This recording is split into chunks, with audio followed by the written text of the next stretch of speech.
research publication with over 10,000 citations with H index of 54. He has 20 international patents to his credit. He has also worked on retrofitment of in-use vehicles as well as other projects on emission control. He is an identified expert for Central Pollution Control Board of India in the area of air pollution control and also contributed as an expert to several other national international agencies. His research and academic contributions are recognized through various awards, to name a few: Vasvik Award in 2020. So thank you for joining us. Now again I will request DDREI to welcome him with the memento.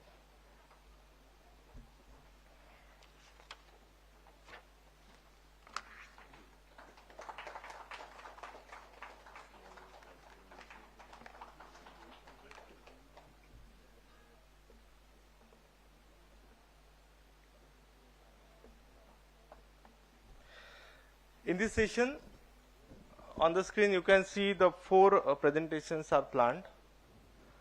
I request the author, looking at the time constraint, please limit your presentation not more than 10 minutes so that we will get the ample time later in the brainstorming session.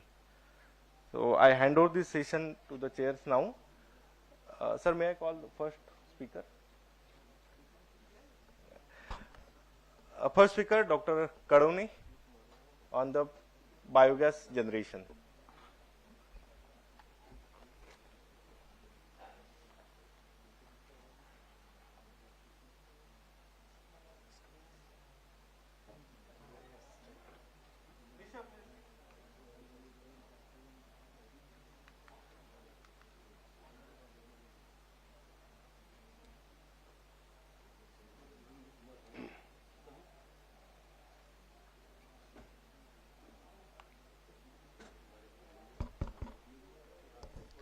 A very good morning to all of you, respected session chairs and all the dignitaries and participants present over here. Here I am going to present the title, Implementation of Pilot Biogas Plant and Use of Different Feedstocks for Maximum Biogas Generation. The authors are Dr. S.P. Adau, Dr. V.S. Rajguru, myself Dr. S.G. Kadwane and Professor X.R. Pote. I am from Yashwantrao Chauhan College of Engineering. Three of our authors are from YCC and one author, Professor V.S. Rajguru, is from COEP Technological University, Pune. Now the contents of my presentations are what are the aims and objectives of this particular project. Introduction, thereafter block diagram, plan of work, methodology, applications, innovations what are done in these presentations or in project, and ethical environmental impact, conclusion followed by the references. Now, in order to harness the maximum energy, the aim of this particular work is to maximize the production of methane gas by use of bio-wastes to make the biogas plant more efficient, and the objective is to manage the solid waste of canteen, the canteen which is produced in our own college campus, then quality composts, waste management, increase recycling level and promote renewable energy sources and reduce the pollutions. Now, all of you know that biogas is one of the renewable source of energy, and biogas is the outcome of many wastes from the agriculture or from canteen, or so that particular biogas is very important form of renewable energy, and it is the output of anaerobic process, that is mixing of different gases. Now biogas, it can be produced from the raw materials, particularly here we are using the canteen waste, cow dung, of course it can be used, and its production and use recycle is continuous as it generates no carbon dioxides. Or now we are also erected a plant of biogas in our college campus, and we are utilizing it for our canteen itself. The waste is increased day by day, and biogas is once again the efficient way to use. So particularly the biogas is suitable whenever this form of byproducts are mainly available. Now this is the anaerobic digestion cycle. Basically anaerobic means Here we have some bacteria that produce the decomposes the gas methane and carbon dioxide without oxygen, and that particular process is this 4-step process that is shown in front of you. Now let us consider the old block diagram of the biogas plant, where this is a floating drum arrangement, and particularly here you can see that in this particular arrangement biogas is produced and biogas is collected in the floating drum. Now here we have added one pre-processor tank, pre-processing unit, so that the temperature is increased, and we have also incorporated the use of solar energy in order to enhance the generation of the biogas. Okay, so basically our modification has some significant improvement in terms of increase in production of the methane, improved fermentation process by which we can maximize the production of the methane, to increase the temperature inside the digester, that will help to speed up the fermentation process. The feedstock that we have tried is the cow dung powder, kitchen waste from the canteen, tea powder, corn leaves, some chicken manure, and fish things can also be used. The methodology to improve the production of the methane gas, we are introduced the bio waste such as sugarcane and other animal waste or cow dung as well. Tea powder is also tested, and transforming the hot air into feeding, we maintain the temperature constant, and for that we are using some solar water heater on the top of the digester. I will be showing you the diagrams soon. And so this is our flow chart. Basically the solar water heater is providing inlet to the pre-digester. The pre-digester tank, it goes from pre-digester to the main digester, and from main digester we are have a gas collector tank and gas collector outlet, where it is sent to one of our laboratory, and here we are getting the biogas product. Alternatively, it is also provided to the canteen. Okay. The construction of different components, pre-digester tank. So pre-digester tank is the first element, and its purpose is to save the overall time required for the fermentation process. For that we are using manure. The manure is taking around 15 days for fermentation, and after that the fermented slurry is transferred to the main tank, which consists of already fermented cow dung slurry, and this leads to the quick production, and in that way we are enhancing or we are minimizing the time of biogas production. This is the actual pictorial view of our pre-digester tank, and the pre-digester tank is followed by the solar water heater. So you can see the solar water heater that is mounted on the tank, and its purpose is to provide the hot water that in turn will be supplied to the tank. This is the solar water heater close view, and the test that we have performed is we have to test the temperature of the water that is obtained, and hence we are passing it through the heated water coils, and thereafter the valve is opened and water coil are tested for its temperature, and it is found that hot water was sufficient for the growth of bacteria and fermentation. Then the testing is carried out, and here we are showing that it is used in canteen where the biogas is generated, and the overall biogas plant picture is shown in front of you, that is besides our canteen. So finally we say that the methane yield from cow dung is at highest methane content, around 68%. Then poultry waste and food waste has high biogas yield. Paper waste has some least effective biogas yield in terms of methane. The effect of temperature is optimal temperature is from 35 to 38 degrees, pH stability is 6.5 to 7.5, and retention time for cow dung is around 50 days and poultry waste is around 20 days. So the advantages of biogas is it is a clean and renewable energy. It is eco-friendly. It reduces the pollution, and it can byproduct. It can be used in the form of organic fertilizers. It is simple and low-cost technology. Healthy cooking alternative for developing areas, and land requirement is also comparatively less. So disadvantage is it contains impurities, and it also needs some technological advancements for compressing the gas. Then temperature affects the production, and it is less suitable for dense metropolitan areas.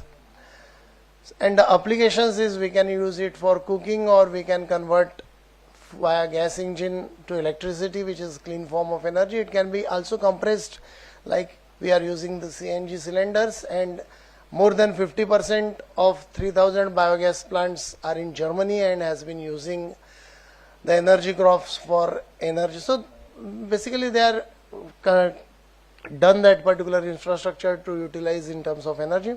So innovations carried out in this particular project is the solar heater for increasing the temperature. Then greenhouse effect is installation of PVC greenhouse type structure is done over the plant, and feedstock is used is cow dung, chicken manure, and some other corn leaves, cactus, etc.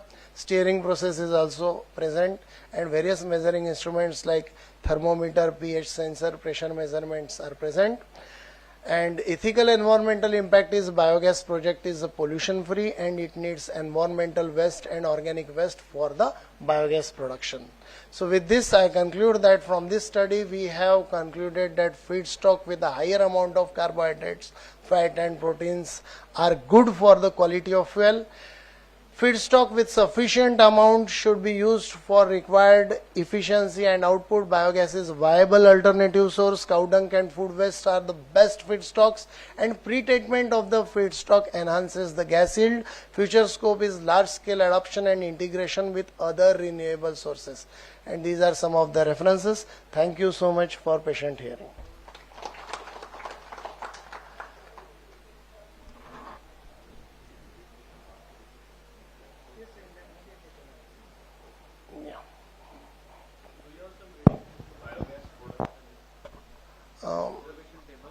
Yes, observation tables are there, but presently here we have not.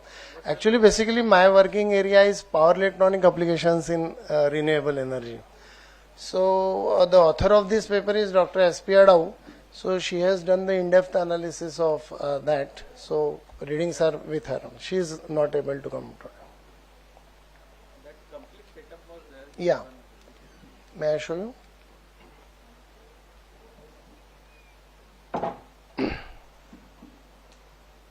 Yeah.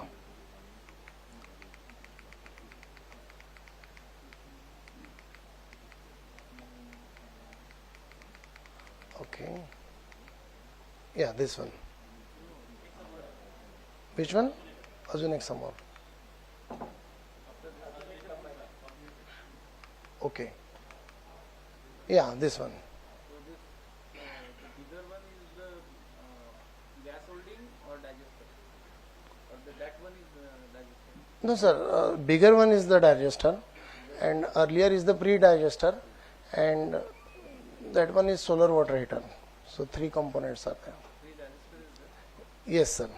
Sir, what is the entire cost of this product? No, I think here the digester is underground. Yeah, The gas holder is a moving type. moving them. Floating down. So to build the pressure, they have put that this thing. So the pre-digester is next to the solar water heater. Yes, yes, that one. Pre-digester. Pre-digester. Holder is It's a floating drum. Floating drum. Yes, sir. the sketch is also there, no? In previous one. Yeah, yeah, sketch is also there. You want to see that?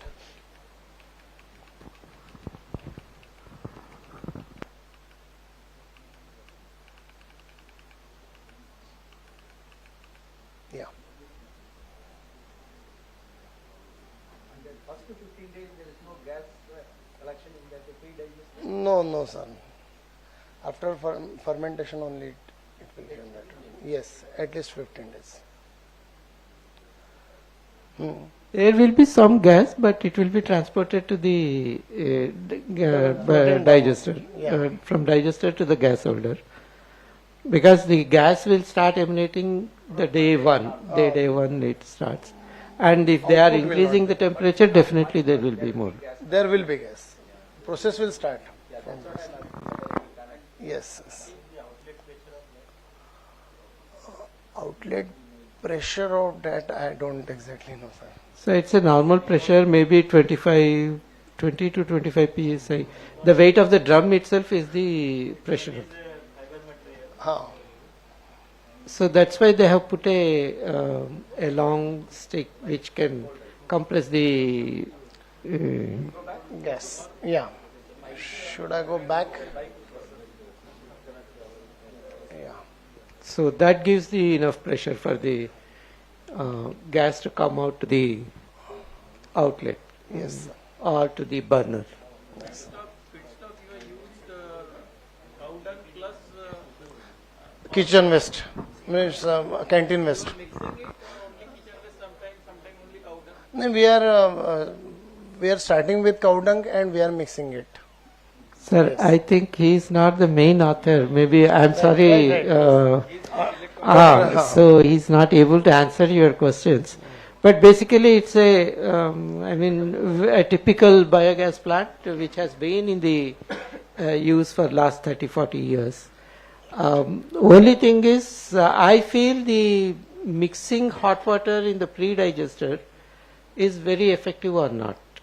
Because generally we require the digester temperature to be high Yes. so that the gas production is much more. Yes. Sir. Because once you mix it with in the pre-digester, the temperatures again will come down to the ambient temperature. Ambient temperature. Only the more gas you will get, more effectiveness will be there if you are able to warm up the digester. Right, sir. That's why when you are talking of greenhouse chamber, Yeah. maybe that is more effective than mixing it with Conventional. hot water. Yes, sir. Because you are adding additional cost to the biogas plant. Yeah.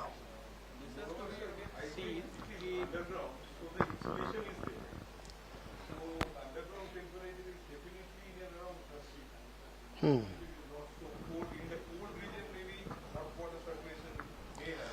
So basically warming Sir, up. underground is hardly 7-8 feet. इतना तो difference नहीं आएगा ज़्यादा difference. unless you go further down. So, difference आएगा, but the digester construction will be somewhere around 7 feet down. That's all. It's again comes to the ground level. So your substrate is almost at the ground level. Secondly, most of the PVC tank models we see nowadays, the commercial models, single one. Yeah, The single tank mold. and inverted. Yeah. But if we have to see whether this pre-digestion tank makes some difference, that has to be seen. So insulation is one component but I would like to also sensitize on two things. Normally, we are providing energy through solar, and we feel that is coming for free and it doesn't have any footprint. But energy input have to be considered. Number one. Number two, because we work on some footprinting of these kind of a technology. So food waste we normally don't recommend in the sense that food waste has to be minimized. Okay. Because when we talk about the overall challenges of biogas, one is a feedstock supply. And if the plant is predominantly or significantly food based, then we must consider that 1 kg of rice is equivalent to 1400 liter of water. So our first objective has to be like minimization of food waste. Yes. Otherwise, whatever you generate, it is very hard to compensate. I'm talking only about the water footprint. If you calculate the CO2 footprint, the other footprint, wastage of food converting to anything is really not a good idea. Like Nagpur wastes about 13 ton of food waste every day. So nowadays the emphasis on to use the food waste on biogas production, which is definitely a good idea to get into that. But as we always say, prevention is better than cure. The same applies here. The food has a huge environmental and water footprint. Exactly. Cow dung and everything is okay. Waste, Vegetable market, yes, that is raw. that can be Yes. So processed vegetable food, cooked food is, yeah. Problem of solid waste management. Absolutely. So food waste, Save on transport fuel. yeah. So food waste is something we should minimize. The rest of the waste, we can completely understand that it will have its own end of the life footprint, and that can be transformed this. And also the solar energy, I would like to sensitize that that energy input has to be taken into account while generating a biogas. No, I agree with him. See, waste is first reduction, then we we think of recycling it. Yes. So we cannot avoid wastage. Anyway, it has to, some part of the can be food will minimized. always be wasted. So we cannot avoid it, but still we can try to reuse it or recycle it. Okay, sir. Thank you so much. Should I? Okay. So Yes. give the lecture because even if you are out of this subject. Yes. Sir. Thank you, sir. Thank you.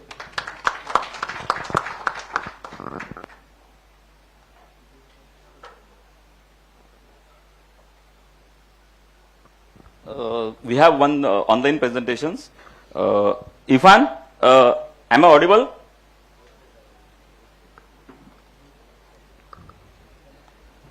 Connect केलाय. Ifan, are you there?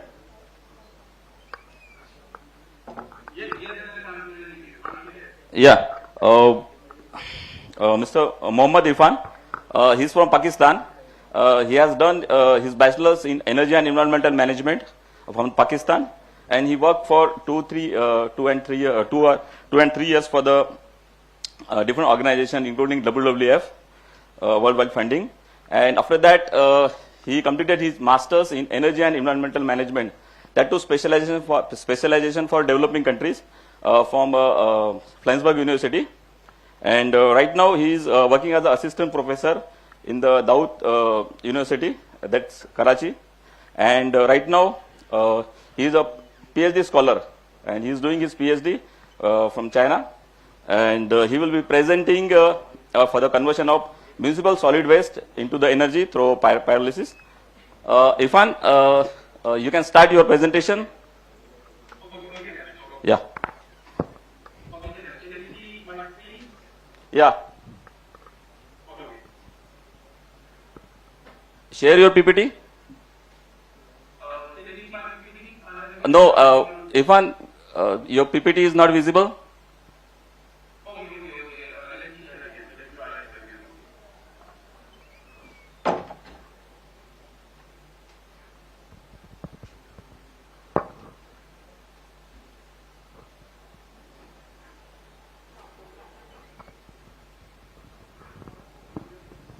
Or can we share from here, Irfan?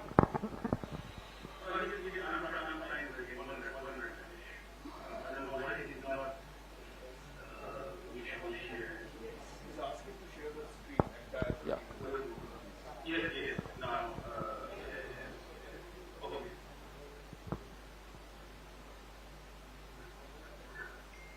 Yes, guys. Can you see my presentation now? Yeah, yeah. Just a minute. Yeah, now it's visible. You can start. Okay. So, good afternoon, everyone. Thank you very much, Ganesh, for this opportunity to talk about my research. National Symposium on Green Energy in the Sports and Technology. And thank you very much for joining us with myself. My name is Mohammed Khan, and I'm currently on PhD for Indian University of China. For this technical session, my presentation topic is treatment of landfill aged municipal solid waste for energy recovery through pyrolysis and combustion. Irfan, can you make it in presentable view? Sorry, again. Make it full screen, presentable. Make it in presentation form. Slideshow. I'm taking my slide. Is it not visible there? Visible, but it's not in presentable form. Full screen.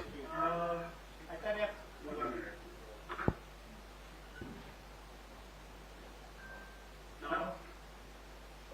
Can you see now? Yeah, presentation is there, but it's not. Hmm?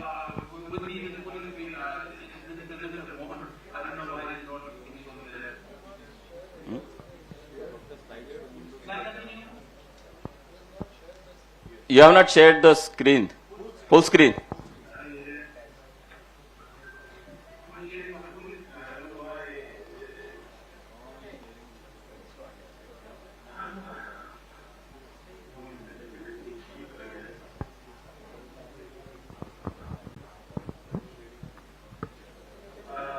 don't know really what's the problem there. We need the full screen. I don't know why there is not a video there. Continue. Thank you very much. So this is because the time is very limited, so I will go through a short background about my topic. Why did it need to create this age anniversary of the land? This is in India. I am very in different for that. The term for this is DDAC waste or excavated municipal solid waste, or maybe we can say landfill waste. So basically, landfill remains the predominant method of waste disposal globally, and this is with the estimated number over 1.4 billion tons of municipal solid waste is disposed into landfill annually, and this is getting persisted in spite of severe environmental consequences. And what those environmental consequences are essentially. So landfill, as we all know, that these are very massive technologies. Landfill are major contributors to climate change and emissions of potent gas. So according to the estimate, by 2030, 1,191 million tons of carbon dioxide equivalent gas will be released through the if the same disposal rate will continue globally.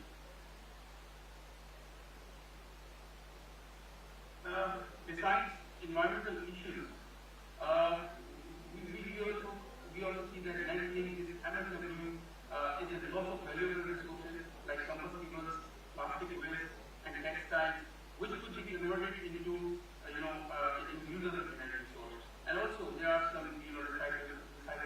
So before landfilling, they need to treat the MSW because in European countries there is specific rules for landfilling MSW. They have adopted some pre-treatment methods in which they do not allow to dispose organic waste because organic waste goes into certain decomposition processes and release carbon and emissions. So landfill MSW basically over years of degradation resulting in stabilized because of human and non-living particles. Its properties is very much affected by waste composition, depth and local climate affecting level waste. It holds untapped potential for energy source.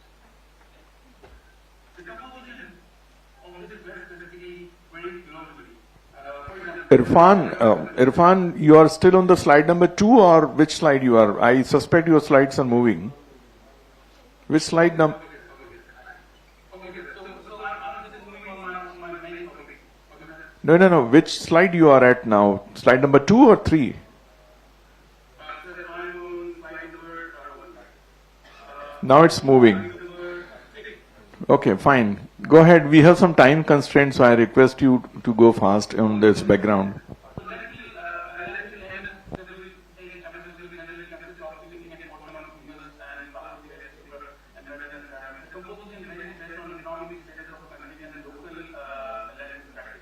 For example, developing countries have lower proportion of organic waste in landfills, where it is higher in developing countries. So in developing countries, if the organic waste is higher, then it means that the emissions of the greenhouse gases will be also higher in these developing countries. So here is about the understanding of this kind of waste because it has three kinds of properties. You can see it has variability, resource attributes, and energy characteristics. Variability basically comes from the diverse properties depending upon the methods of the waste disposal into the landfill and also the management of landfills. And also it has some resource attributes. And besides of these two properties, it has certain energy characteristics because the landfill edge MSW contains combustible, stabilized combustible inside. If I change the slide, Sorry? on which slide you are now? Currently I am on slide number. Change the slide. When you are explaining the slides, just Share the that. Yeah. So it is a environment according to the NASA, because they are monitoring the emissions of landfill gases from many landfills around the world.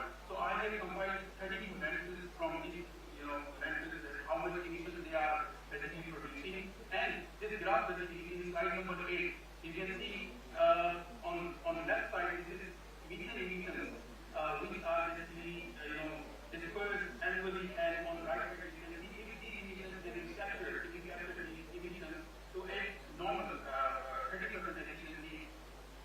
You see how much power they can produce from these emissions. So at current, these emissions are not being captured from these sites. So I have combined that data and this graph.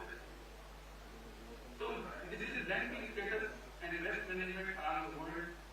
For example, why do we need, and on what basis do we need to feed this kind of waste? If we see, there are 6 countries, and these 6 countries are representing developing and least developed countries. 2 countries, USA and Japan, these are from developed countries. They have very good landfill conditions. They have strong manufacturing initiatives.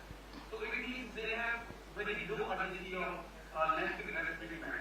If you talk about China and India, they have been improving on poor landfill conditions, and they, for example, in the case of India, there is a no methane capture initiative currently. But the government is, I have heard in very, they are seeing that they are working for the excavation and treatment of XCD treatment of this kind of waste. So in this scenario, in both countries, they have medium or high, urgency of landfill waste treatment. If you talk about these developed countries, for example, countries from the Africa and countries from Asia, Tanzania and Myanmar, this is the case from these two, countries. They have poor operational landfill conditions. They did not have methane capture initiatives. So in this case, they have very high urgency of landfill waste treatment. So these are some different technologies. I will not go through most of all, now I'm jumping to my topic. Irfan, which slide you are explaining? Which slide you are explaining?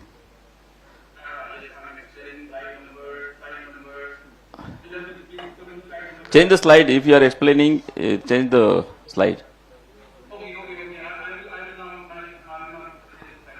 Okay. Mm-hmm.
Next slide, Irfan, next slide. Next slide. Irfan, what is happening? You are just clicking either on the mouse, it doesn't work. So, because you are not on the presentation mode. So, what we suggest you, there is a sidebar. Yeah, there is a sidebar on. No, you can see the sidebar and you click on the side there. Then it works. Okay. Now you click on, like now it is working. So that way you have to move, and also please wind up quickly highlighting your key R&D findings.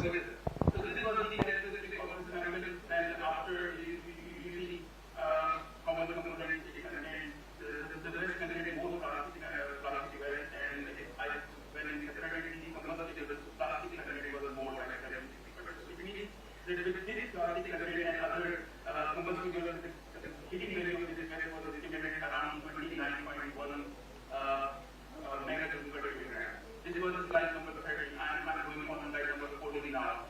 So for the bioanalysis behavior, first we conducted the experiments for the separate components, and according to this graph, this is the TV and DDTG profile of this bioanalysis experiment.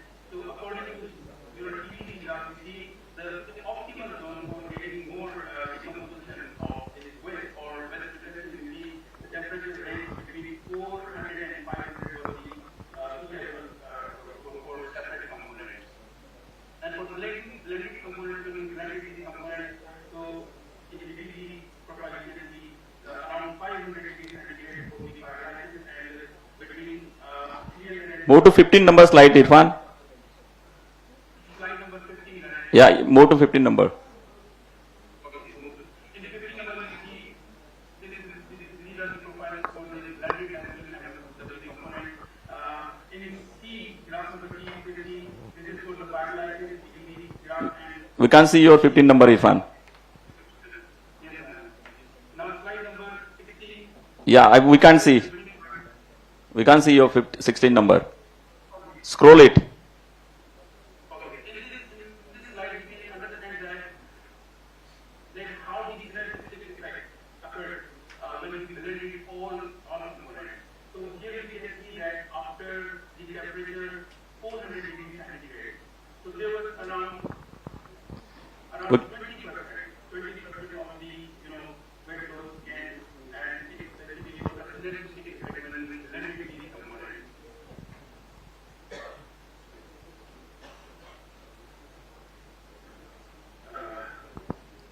Or otherwise move to last slide and present your findings. Yes, it is. Then slide number 70. Yeah, scroll down from sidebar. Okay. Okay, so like this. We can see, Irfan. Your 17th slide we can see. Scroll from the sidebar, or else you can straight away move to your key findings and conclusions.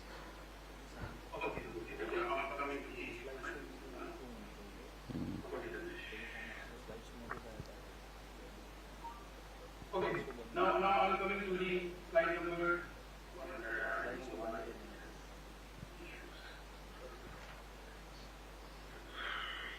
My computer is That's scrolling now. yes, okay. This is slide number 18, Ganesh. Yeah.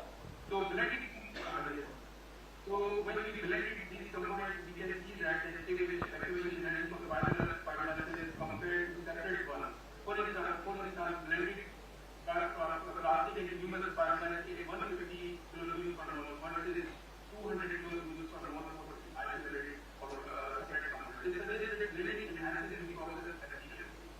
And for the environmental performance, we can also understand that bioanalysis reduce pollutants by up to 85% versus combustion, and also achieve higher conversion efficiency around 70 to 80% for the mass reduction.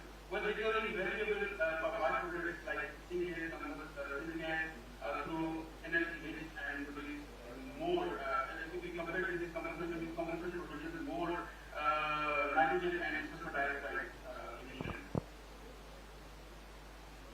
These are the, in slide number 19, you can see the activation energy by separate components.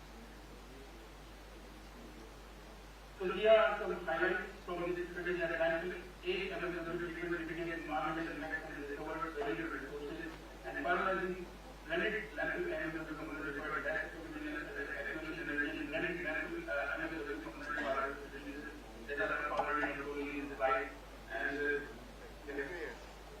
so from this study we can understand that we should adopt these kind of thermal treatment methods that are known in technologies and achieve standard policies for building waste to energy systems and to reduce the environmental effects of these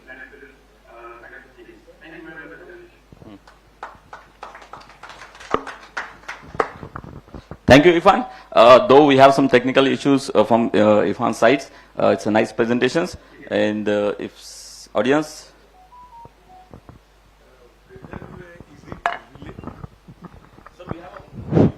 is it related to the MSW which you are getting fresh, or is it from a legacy waste site? Sir, this was not the question. Sorry, I don't understand the question. Actually, the title of his talk is something to do with the aged, so I think it's I legacy. think it's legacy, It's but legacy. if we visit the legacy waste site, if you take the cross section, biomass is not there. Basically, some strips of plastic, glasses, and maybe bit of earth, means earthen pots and things. Those generally are found. So, how much pyrolyzing effect will be there? Have you done with simulated waste or directly the waste collected from that landfill site? Sir, we directly collected it from the landfill site and basically for the collected and separate ones. Because there were so many studies that they have processed this waste as separate components. And the purpose of this study was to blend all the waste, because if we go through the blending separate components, so it will be difficult. Because the first problem is the pre-treatment of this kind of waste. Because it contains, as I told you, it contains more, impurities like humans and some oil particles. For the thermal treatment methods, they need to remove all these impurities.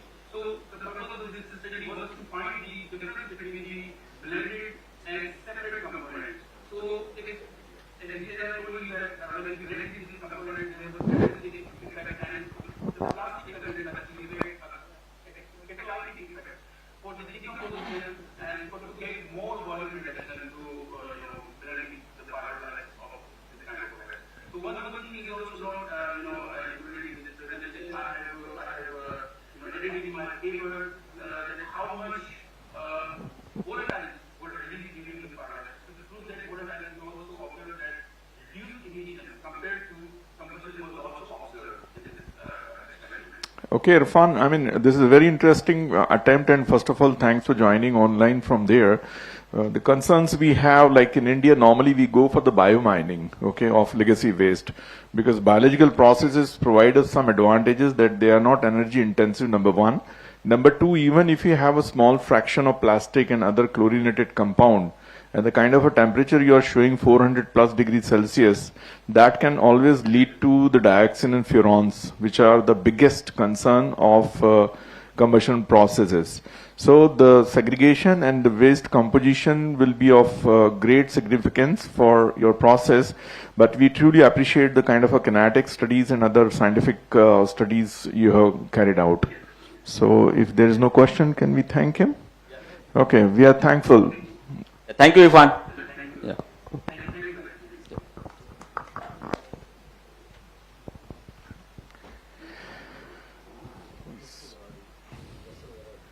Yeah, can we invite Dr. Wardha for next presentation?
Good afternoon to everyone present here. I am Dr. Harshal Wardha from YCC, delivering the presentation on feasibility of biogas production from Napier grass using animal manure as co-substrate through pilot scale study. These are the content, introduction, anaerobic digestion process, objectives, literature review, till the references. So, as we know, biogas is one of the energy source which can be used in the rural areas and which contains mostly methane and carbon dioxide. Particularly methane is almost 50 to 60% and remaining CO2. There are some other traces also like hydrogen sulfide. It is 20% lighter than air and almost temperature ranges between 650 degree to 750 degrees Celsius. It is colorless gas, normally identical to LPG gas, and which flame in the blue color. So the calorific value is almost 5,000 to 5,500 kilocalorie per cubic meter. And this biogas is produced from the anaerobic digestion process. There are almost 3 steps in the anaerobic digestion process. First stage is the hydrolysis, where the complex organic matter converted into the soluble organic molecules, and then in the second stage of acidogenesis, these molecules, fatty acids generation is there, volatile fatty acids particularly, and in the last stage, that is methanogenesis, methogenic bacteria involved in the process, and all the acids converted into methane and CO2. So this is anaerobic digestion process. So my focus is on this work is carried out during my PhD tenure from 2015 to 2019, and that time my primary objective was to study the performance of this floating dome digester feeding with the energy crop, that is Napier grass. Also, I evaluate the digestate, which is nothing but the outlet slurry of digester, and I checked the NPK range of this that digestate, which can be used as a fertilizer in the agricultural field. And lastly, I also studied the per acre yield of Napier grass with and without digestate or without fertilizer using in the particular area. So these are the objectives of my research. So as we know, there are certain benefits of biogas technology. It is renewable source. It does not release any greenhouse gas emission. If we using it, we can reduce our dependency on fossil fuels. Waste can be reduced. Okay. Yes, there are different substrate and co-substrates which are used in the anaerobic process for the biogas production. Like cow dung. Cow dung is the primary material can be used for the biogas production, particularly in rural area. Then municipal solid waste, food waste, vegetable waste, poultry waste, agro waste. Agro waste is also possible, but due to the certain characterization like volatile matter, there is a certain requirement of pre-treatment before feeding into the reactor.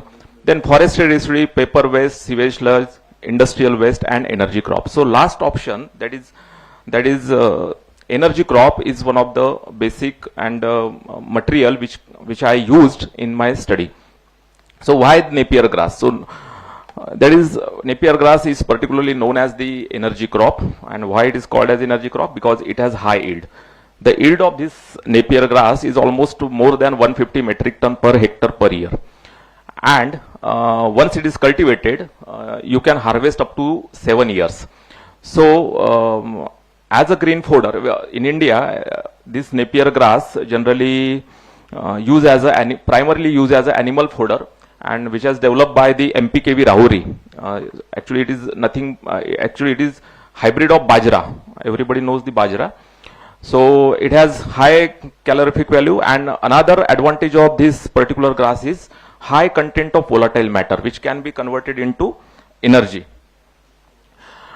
So volatile content is almost 85 to 95% in this particular species, and in Maharashtra, it is particularly known as Yashwan species of Napier grass, which is used for the animal fodder.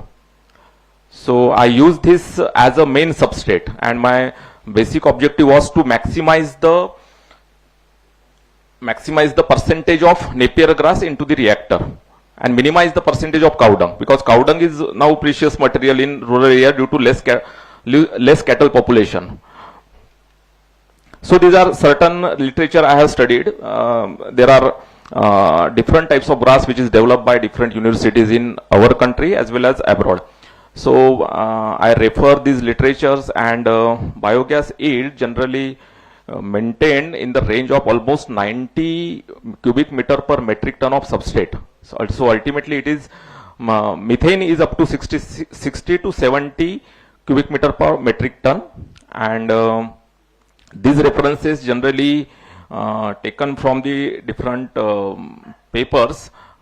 These values taken from the different papers, but most of the values are coming from the lab scale studies. Lab scale studies, in the lab scale studies, there are all the conditions in our hand. Whatever the temperature is given, whatever the characterization is maintained in the reactor. So I refer these values for my work. My work is started from the lab scale reactors, where I installed almost 5 reactors and started the ratio from the 50s to 50. So substrate to co-substrate, substrate to co-substrate ratio is started from 52 is to 50. Then reactor 2 is almost 65 to is to 35. Up to 95% I replace cow dung with the Napier grass in the lab scale studies. But that time my focus was on pilot scale studies. Okay, because my objective is regarding the pilot scale studies.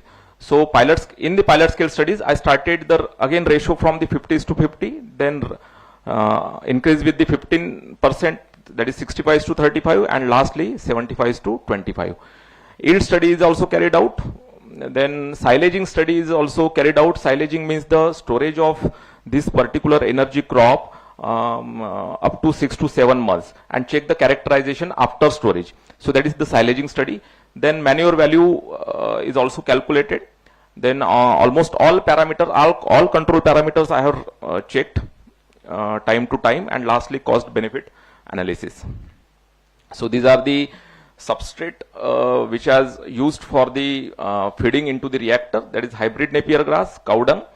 Then manual cutting is there, cutting with the chaff cutter and cutting with the mixer. Actually manual cutting gives almost 10 to 15 mm size of Napier grass, which is not possible to degrade in the reactor, and that's why I was preferred for the chaff cutter and mixer. So this is the cutting. Actually, this is actually video. This is the cutting of grass, and this is the mixing of energy crop with the cow dung. So this is manual cutting. Yes. So lab scale, in the lab scale reactor, I have make the arrangement like this. There are 3 chambers. First one is the digester, in which slurry is fed. Then there are another chamber which connected with the first chamber, that is water chamber. Whatever the gas is produced, that gas transferred to the second chamber, and due to the pressure, whatever the water is there, water is transferred to the third chamber. So what amount of water is nothing but the gas is produced in the reactor. So that is the lab scale. These are the reactors 1. There are 5 reactors. Yes. Now to come with the pilot scales plant, this floating dome plant which is used for the pilot scale studies. Material is the PVC. This is PVC plant. Components are inlet chamber, outlet pipe, gas chamber, liquid slurry tank, angle system to maintain the pressure on the floating dome, and the spring mechanism. These are the dimensions of the pilot scale reactor. Ultimately, diameter of tank is 1.44 meter. The liquid volume of tank, liquid volume of digester is 2.81 cubic meter. Means almost 2,800 liter slurry accommodated in slurry tank. And volume, gas collection volume is almost 2.10 cubic meter. So this plant is installed below ground level, almost 1.5 meter below ground level, and 1/3 plant is above ground level. So one additional pipe that is white, that is shown in white color, the one additional pipe was installed for the for removing the clogging of fibrous matter which is settled in the reactor. That additional pipe I have installed at bottom of the reactor. Then cultivation is occurred. Staples are taken from the Agriculture University, PKV, and then group cultivation is there. After that, final cultivation is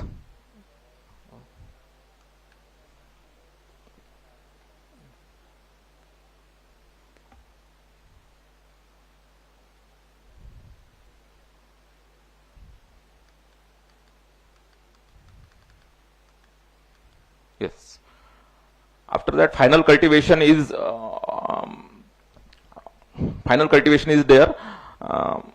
This is the grass. Yes, this is the growth of grass after 30 days and 90 days. Ultimately, I prefer 30 to 60 days grass for the feeding into the reactor, because when grass age is more, then it ultimately increases the lignine matter in the plant. So I almost prefer 30 to 60 days age of grass for feeding into the reactor. This is the chaff cutter machine which is used to cut the grass, and 4 to 5 mm pieces that I prepared for the feeding or blending with the cow dung. So this ratio that I have maintained start with the 50:50, where quantity of napier grass is 20 kg per day and cow dung is 20 kg. Then for the 65:35 ratio, grass quantity is almost 26 kg per day and cow dung quantity is 14. Then for the 75:25 ratio, grass quantity is 30 and cow dung quantity is 10 kg per day. Temperature, daily atmospheric temperature was measured. Organic loading is 1.823 kg per cubic meter per day. The moisture content range is almost 70% in the grass. Volatile content is, I already said, volatile content is 85 to 95%, so that I got 90% volatile matter, averagely 90% volatile matter in the grass. Fixed solid is remaining 10%. So this is the observation format. Daily observation was there, starts from the 2015 to the 2017. Quantity of gas, quantity of material is measured, cow dung, napier grass and water. These are the result of lab scale reactor. For the ratio of 50:50, I got almost 0.43 cubic meter per kg volatile solids biogas production from 50:50 ratio. Then for 65:35 ratio is around 0.48 cubic meter per kg volatile solids. So list production, list biogas production observed in the 95:5 ratio, that is only 0.21 cubic meter per kg volatile solids, because more fibers are faced in the reactor in the 95, because only 5% cow dung is there, and cow dung is more volatile than grass, and accordingly age of grass, fibers are introduced into the reactor, and that fibers does not degrade easily within the retention time. Actually retention time was 45 to 55 days. So within 55 days it does not create impact on the fibers, and that's why gas production was very less in case of 95:5. This is the gas production for pilot scale reactor, starts from the April 2015. Initially started with the only cow dung, where I got the reading up to 0.202 meter cube per kg Vs. After that, for the ratio of 50:50, 0.40, 65:35, 0.47, and 75:25, 0.39.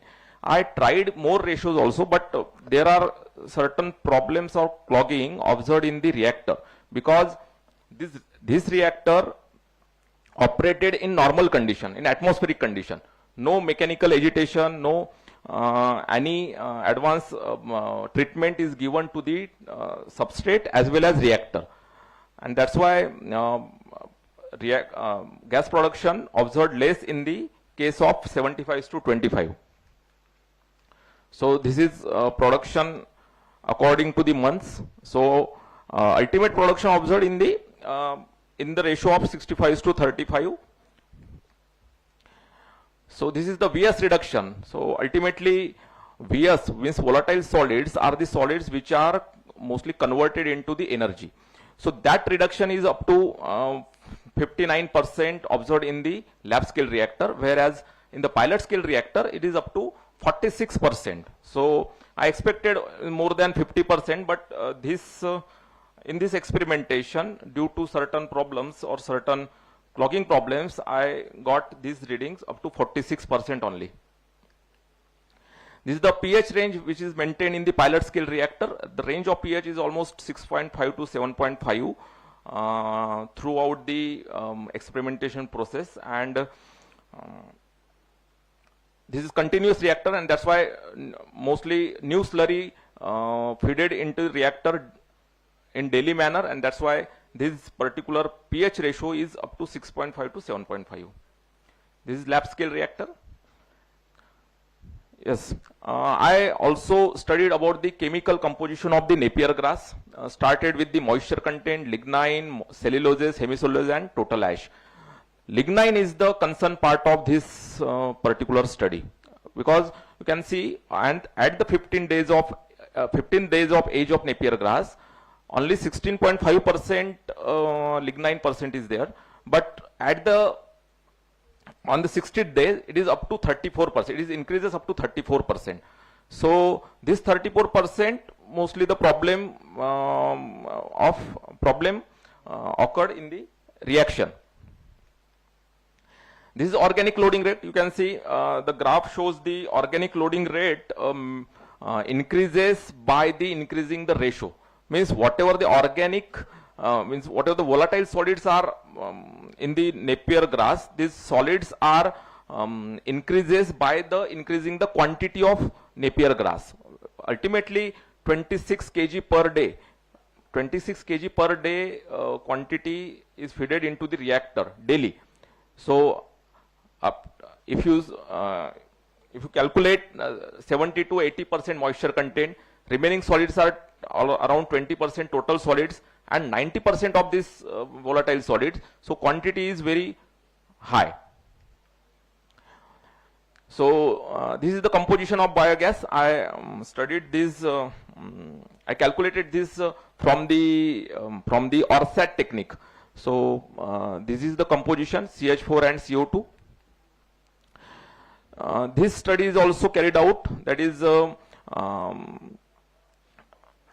yield study with and without digestate. So I bifurcate this total area into two parts, and almost 8 months given to cultivate this particular grass, and one part is one part is growth with digestate or with manure, and another part is without manure. So total 8 cuttings are taken in the 8 months, and total yield is find out around 0.75 ton, and in this case with slurry is 0.98 ton. So it is ultimately gives the value of 50 metric ton per acre per year in case of without slurry, and in case of slurry it is around 65 metric ton per acre per year. NPK is also studied. Most of the values are in the range of NPK. Actually, NPK is required to grow the plant, and most of the values are in the ranges. This NPK value is for the digestate. Lastly, conclusion. So the biogas production with the Napier grass, I found out in the ratio of 65 to 35%, and which gives almost 0.48 cubic meter per kg VS. So 0.48 cubic meter means almost 480 liters biogas found in case of 65 to 35. In the pilot scale reactor, it is 0.47. The VS reduction in the pilot scale reactor around 43.42%. Nitrogen, phosphorus and potassium are within the range. So yield of Napier grass with slurry is around 65 metric ton per acre per year. So this research study present Napier grass is an alternative crop that can also use healthy animal fodder and can be cultivated comparatively in barren land, probably suitable for various other crops. So research implication, biogas technologies particularly used systems, especially in the Indian rural economy. We can utilize this biogas for making the CNG also for cooking and heating purpose in the rural area. Okay, and basic implication of this research is to promote the alternative substrate, for the biogas production. This substrate can be utilized as an animal fodder.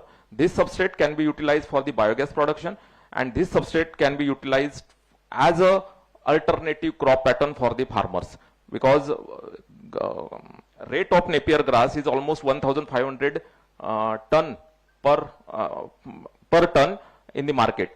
So which can be best animal fodder.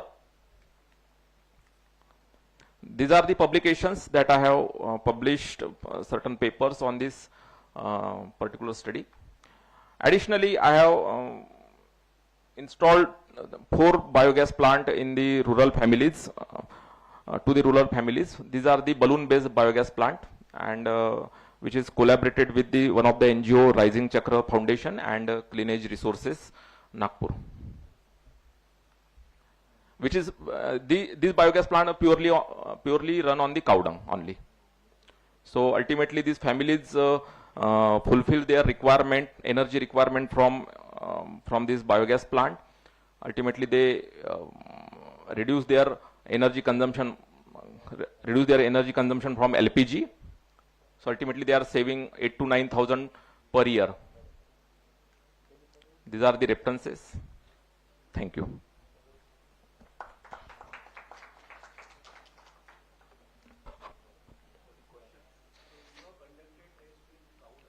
Yes. Napier grass is also conducted.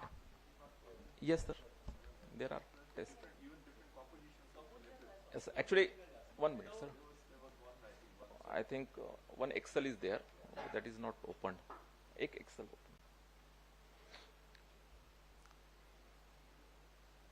Actually, if you see his whole work, it gives the direction for younger researchers how to conduct the experiments and how to draw the results and the conclusions. So give him a big hand for the excellent.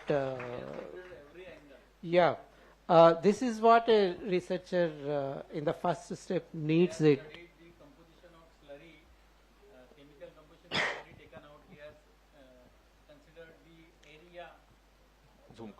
The complete pilot studies they have presented. I just wanted to ask you small doubts about it. So, have you tried any stirrer mechanism for removing the I already said I am not using any mechanical part in the reactor, because actually cost of the reactor is 30,000 in rural area. मुझे subsidized rate में 6,000 पे, almost 6,000 वो ये हुए. So 22,000 cost is for the pilot scale plant up to 2 cubic meter. So probably you can still try the stirring mechanism if it is feasible. The second thing is, what is the agro practices you have done for raising this Napier grass, apart from the substrate which you have used? Sir, is there any watering, regular watering? Yes, sir. Once in a month. But the soil, the photograph which shows is a fertile yes, soil. Sir. Black cotton soil. Yeah. Almost. So I don't know whether it is feasible for 2 acre of land. Why is using such type of? Actually, sir, I cultivate this grass in 2 acres initially. So only conventional method adopted for the cultivation and harvesting. Once watering once in a month, and no fertilizer used. Only digested slurry as used for the as a fertilizer. Yes, sir. Yes, sir. Secondly, from farmers' point of view, we are conventionally in Vidarbha, we are doing soybean, cotton, and all those things, and it is in loss. So we can think like this as energy crops. Yeah. Yes. So this is the means if we means there were some commercial projects also. वो अभी तक successful हुए नहीं है, float हुए लेकिन successful नहीं हुए. सीबीजी बेस्ड पावर प्लांट्स अभी तक सक्सेसफुल नहीं हुए. तो बायोगैस अभी भी जो पीछे है कि बायोगैस हम सिर्फ कुकिंग के लिए use, we are using it only for cooking. Solar जिस तरीके से ऊपर गया है, बायोगैस जब तक हम उसको as a fuel for vehicles और एनर्जी क्रॉप्स करके नहीं होंगे, तो ऑलरेडी हम सोयाबीन में और कॉटन में लॉस में हैं. तो अगर वो कुछ वैसा होता है तो this can be one of the better option for farmers in Vidarbha. It's emerging as a competitive to like even bamboo crop, the Napier. Yeah, definitely. Probably, I mean, technical point of view, biological point of view, lignin content is a problem. Yeah. In Napier grass, if we can resolve that, otherwise the biomass growth rate is pretty much competitive to other. जब तक वो stem condition में आता है, उसके बाद उसका lignin percentage high हो जाता है. So ultimately more than 60 days. Yes, yes. Huge demand is there. Yeah. Yes. How much time you are working on this plant? Have you dismantled it? Daily, sir, daily. No, have you dismantled the top part? 3 years, sir. Total readings are there. No. Start from, Why am I saying is this? Has this Napier grass that has been digested, after that, Okay. with the gas pressure, Yes, sir. it generally goes to the dome. okay. So whether is there any accumulation? What happens is that while we are using biomass Yes, sir. in huge quantity, then what happens? The lighter biomass, those which are fibrous, after digestion, what happens? They becomes lighter, and with the gas pressure, they clogs the dome. Yes, sir. So what happens? It can't be visible from outside, but your dome won't rise. So that becomes a problem. Yes, sir. I faced this problem during my experimentation. Ultimately, whatever the fibers are light fibers which are fully degraded, they are clogged within the water jacket of reactor. Water jacket means the gap between floating dome and slurry tank. So ultimately वो clog होता था, तो मुझे वो actually clean करके ही बाद में निकालना पड़ता था. Yes, sir. Yes.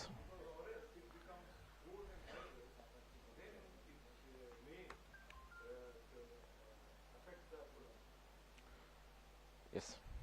So, sir, your question. All the parameters are there. Total volatile solids, height, and gas production. Okay. Okay, sir. Yes, sir. Any question?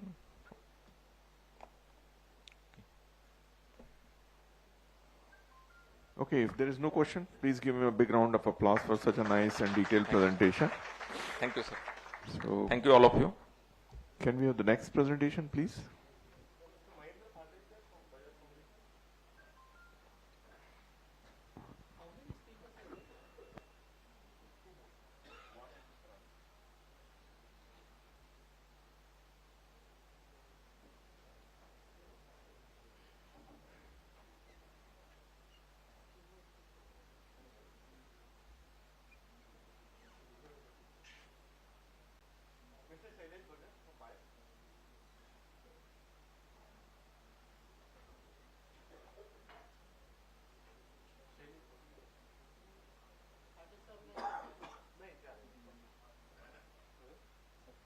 Mr. Mori was supposed to come, but he got some work at Mumbai.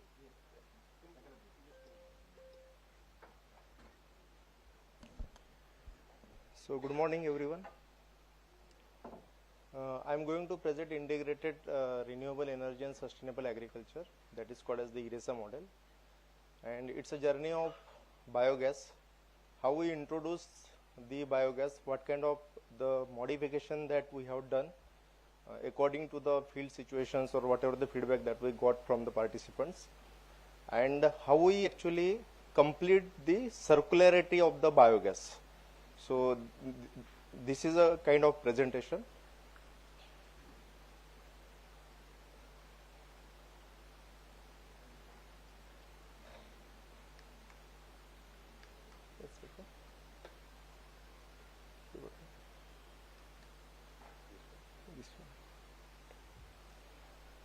Yesterday I briefed about the BIF journey.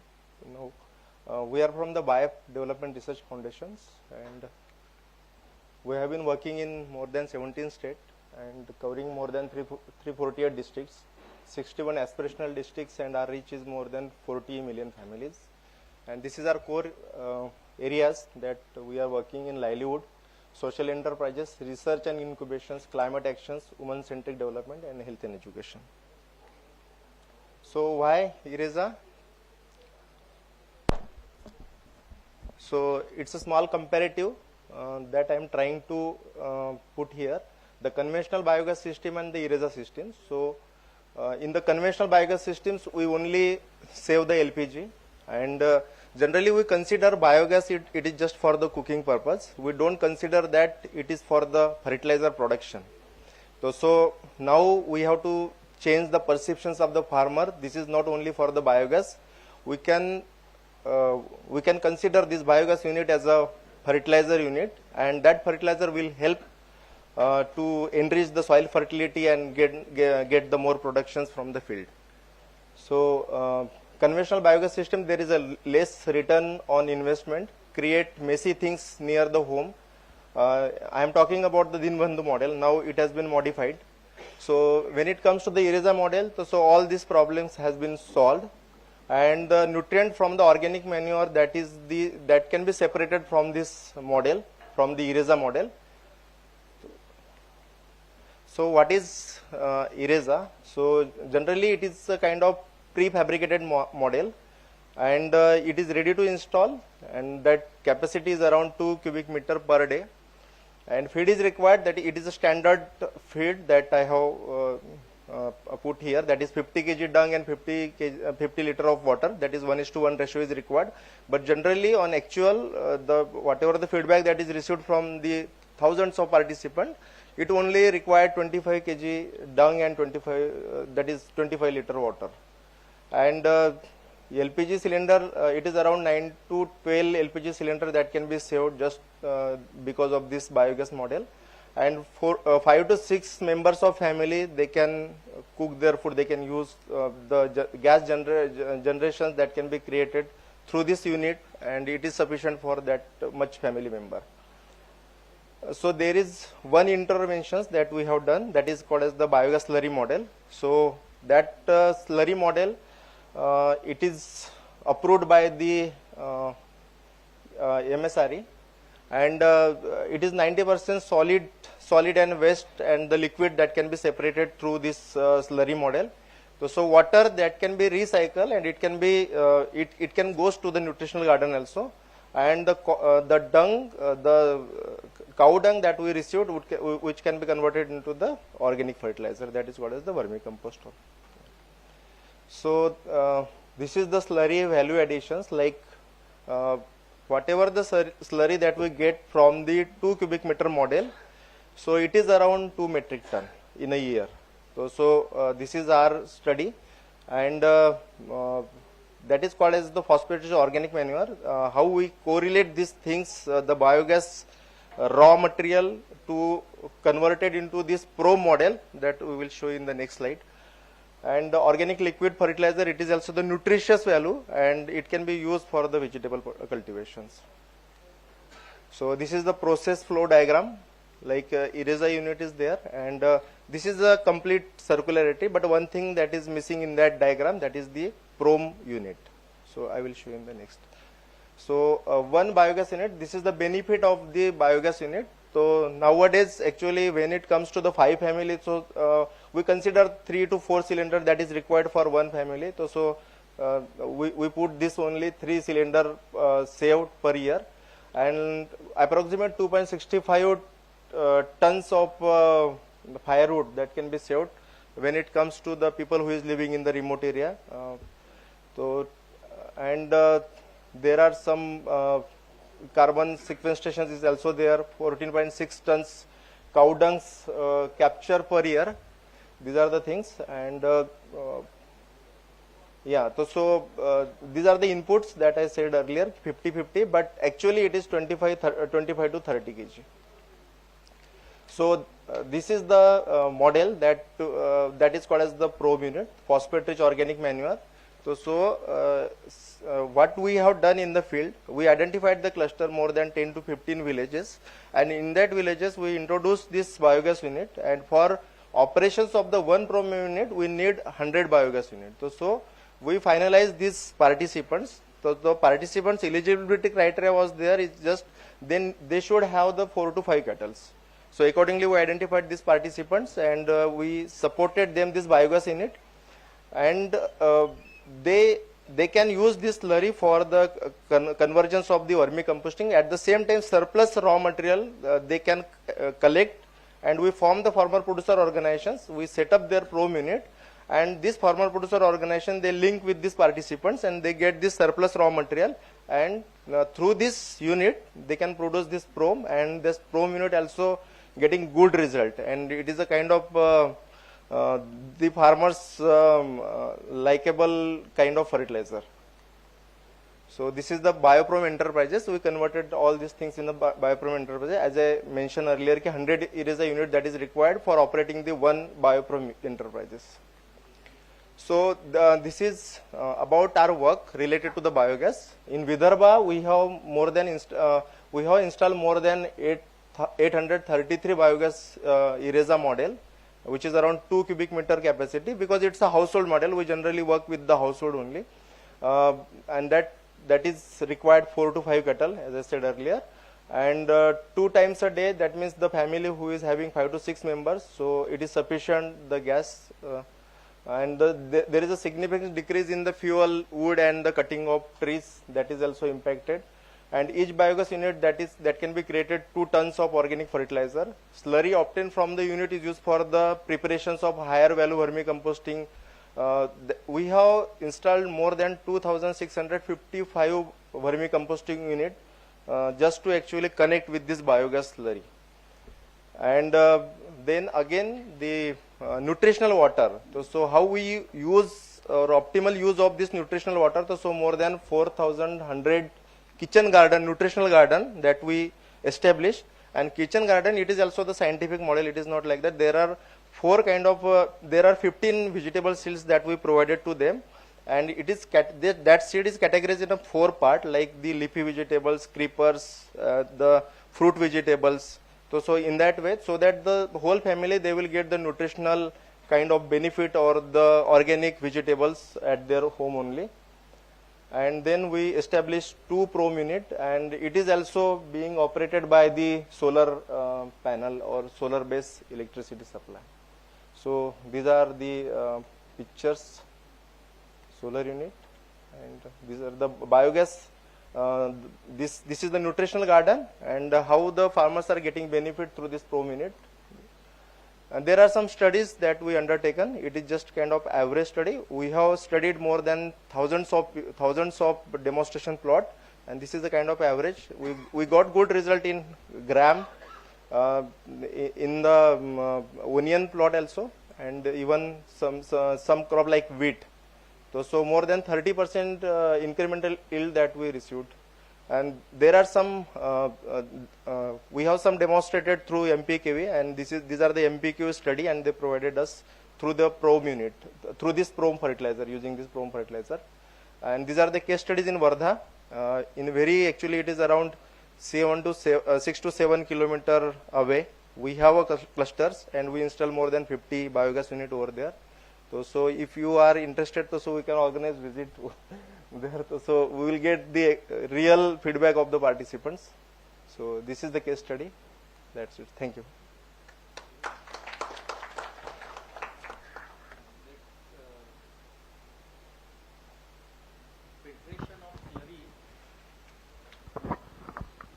Filtration of slurry you are doing through Through this slurry filter unit.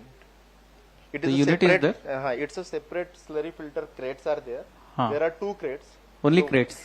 Crates is there, and there is a mesh.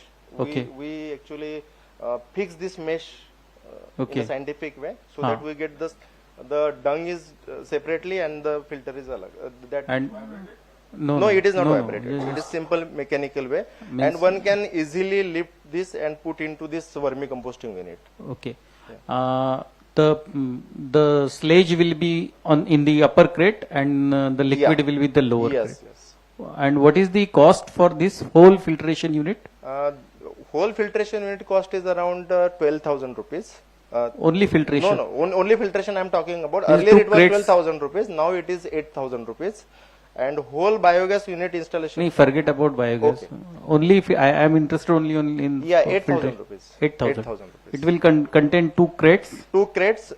There will be the 4 crates.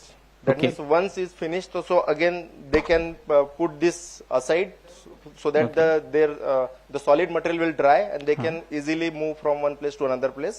And till then they have to use the another pair. Okay. Yeah. And you are giving some subsidy for that to the farmers for filtration, For filtration, not for the biogas. No, for filtration there is no subsidy. No subsidy. There is Okay. no subsidy.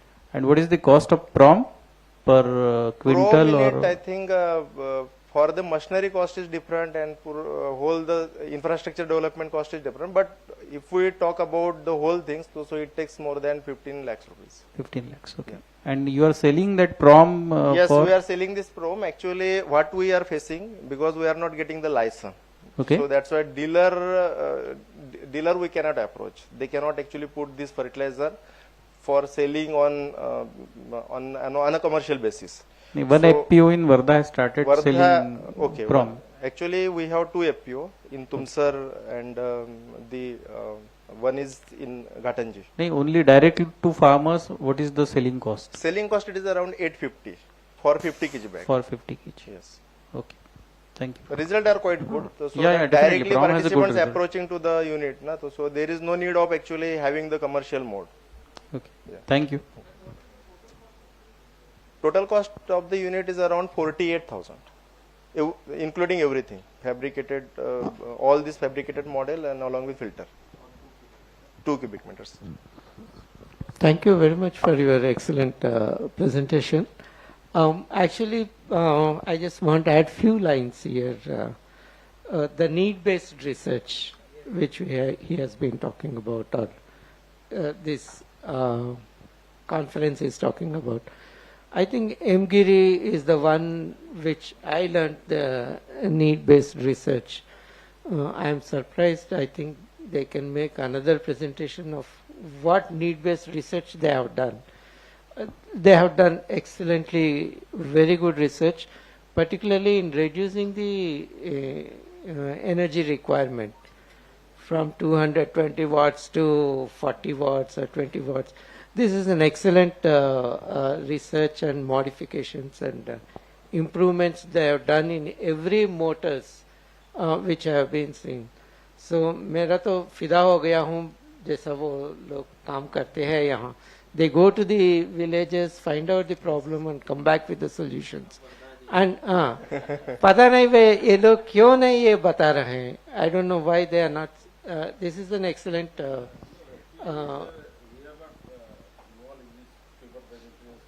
I am not saying paper presentation, but you should have given this to the participants, exposure to the, particularly the energy savings, sir. I am really impressed about their work.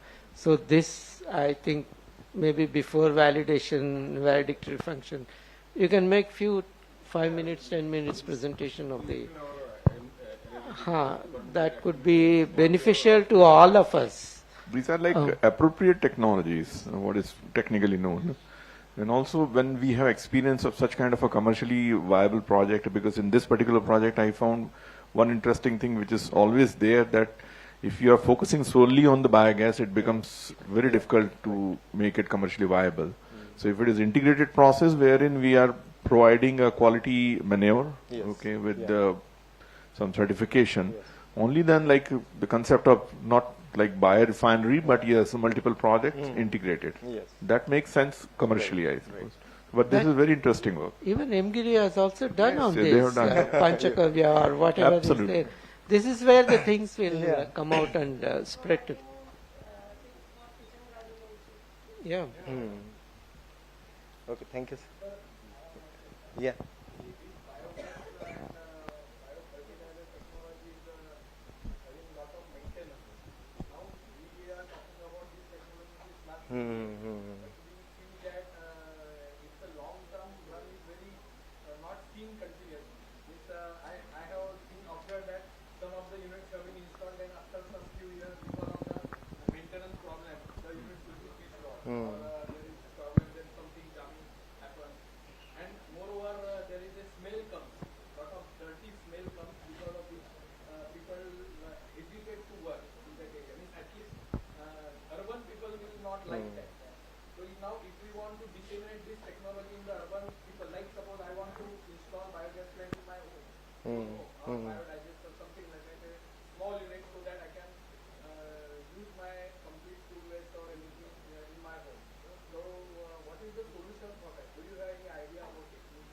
Actually, for urban, I don't have any idea, but we are working in the remote area. So generally, this filtrate unit, that will help us to make the vicinity clear around the biogas. So that is the one thing, and whatever the actually the byproduct that we are getting from this biogas, we are using for the vegetable cultivations and nutritional garden. All these are the integrated things. So I would like to answer your yeah. question. Biogas generally doesn't give a bad smell. It's like a living system. What you eat, it comes out. So if you eat excess, then it is improper digestion. When there is an improper digestion, you tend to get some bad smells. Otherwise, what is the size of your biogas plant? What is your feeding materials daily? What is the quantity? If you maintain these systems and the digestion time, if we are able to maintain this period, it definitely doesn't give any bad smell. In fact, ministry has come out with many of the programs where you can put your biogas digester in your living room. These are some of the technological, I don't say you have to keep the biogas digester in your living room, but they want to demonstrate that these biogas plants are not smelly. And if you are, there is absolutely no maintenance as long as you are maintaining this living system, as a living system. So, yeah.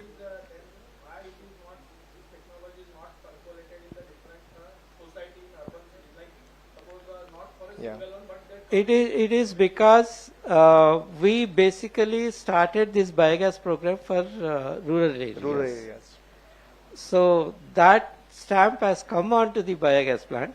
But even now, if you see, there are many areas, even in Chennai, I am seeing, the people are supplying this gas to the residents through pipelines. So it has become a commercial thing. There are, I don't know why nobody has come out with such projects. Yeah, there are available things are there.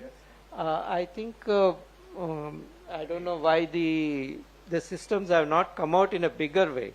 They are all talking about small domestic size biogas plants, but there are huge biogas plants which come out with megawatts of power generation, fertilizer generation, panchkavyas. There are so many things are happening in biogas plant. I think sir can add more on to that. Right. So I mean, both sides of the coin. First of all, I completely agree with you. Then when we go for the research literature, they say biogas research and in fact experimentation is in India is one of the most explored area, number one, where maximum failure occurred. So I completely agree with you. So we thought we'll quickly take up this in the summing up the session. But you are right. One of the thing is like O&M, somebody asked. Another thing was like the foul smell, which is quite sometimes there because the hydrogen, the sulfur-based agent compounds are there. Okay. On another hand, there are beautiful compact units which you can really keep in your bedroom. Okay. But those units, again, I would say that every time you get to tend to feed it with your food waste, which I don't advise for the reasons I have already explained. Okay. As far as large scale plants are concerned, there are challenges. That's the reason we have been like not so successful in last 30 years. But these kind of innovation where we are integrating not only for the quality of and quantity of biogas, but we are integrating it with other products are some of the really good hopes, I would say, wherein we can make a commercial sense to that. And the last thing I would like to advise is whenever we say waste to energy, very unfortunately, we compare that energy production with coal-based energy, which you get in 3.5 kg rupees per kg. Here, unless you take into account the environmental damage you are avoiding, it cannot compete with the normal energy. Okay, except for say solar, wherein a huge subsidy is required, and that's an innovation.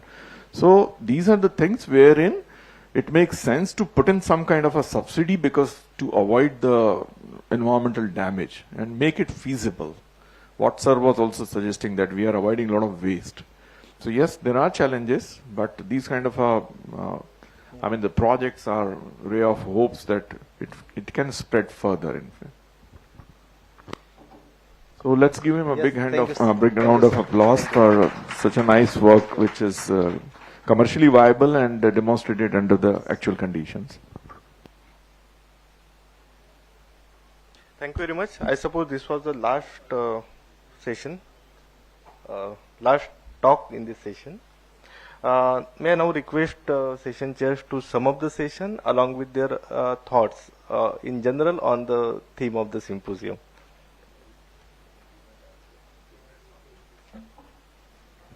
The biogas, as everybody knows, it's a versatile gas. It's a flammable but not explosive. But how much environment friendly, I have my own small doubts because it has 40% carbon dioxide. Carbon dioxide again is a greenhouse gas. Though we are using methane content, but still we are releasing the 40% of carbon dioxide from this. So this is one point. The second point is that the methane has lots of alternative uses. It can be used as a in thermal and mechanical and electrical forms. And CNG stations are already in operations. And government is also thinking of removing this carbon dioxide, make it to the CNG levels and then mix it with the already going CNG pipelines.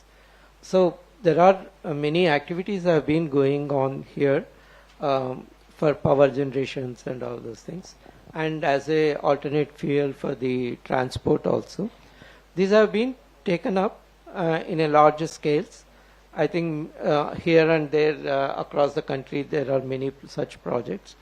But probably it has go down to the every part of the people. Urban biogas plants are also there in operations in many places. I think we should go on this Valentine Day, we will start loving biogas and spreading this biogas. So, few quick remarks from my side also. First of all, I would like to compliment this session, and I liked it so much. The way we are discussing each presentation and lecture is wherein industry is there, academia is there, researchers are there, rural entrepreneurs are there. They're very beautiful discussion, very, very useful discussion. 3 quick comments. We need a huge amount of energy, we all know. Okay, we are talking about the 250 gigawatt of solar, and if I see the projection for 2070 when we committed the net zero, it comes into few thousands of gigawatt of capacity, 5,000 or 7,000. So this is an opportunity wherein for the rural energy we need to explore multiple options because one option will not suffice. Energy has become very strategic need. So we need to consider that also, that tomorrow, if not only crude oil, if somebody is not providing you lithium, what are you going to do?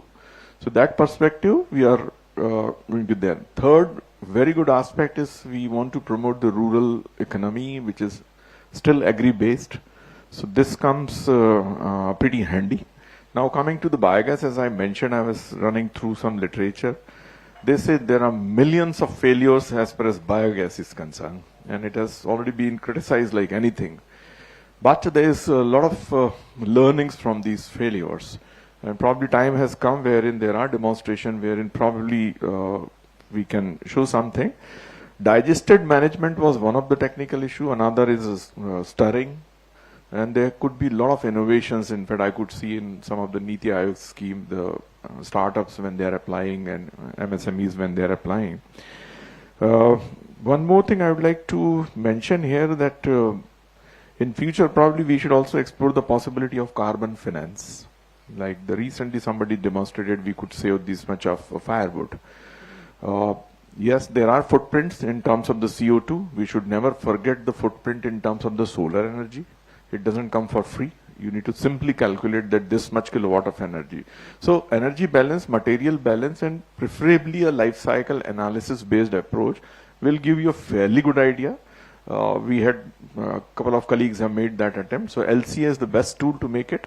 We have to be realistic because it is reason specific. Let it be the feedback, the feedstock, let it be the temperature and other aspect.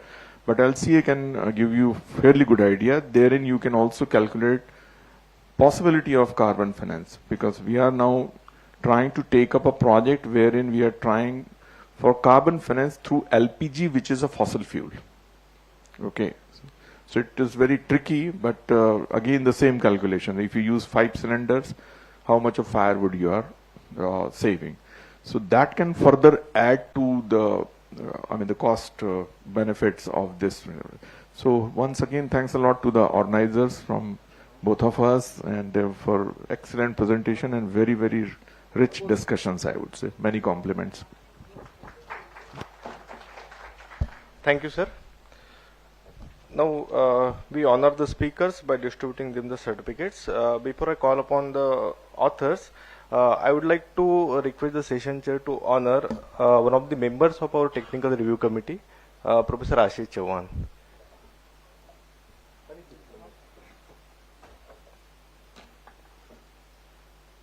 Sir has meticulously reviewed our souvenir, the articles, and we have prepared it.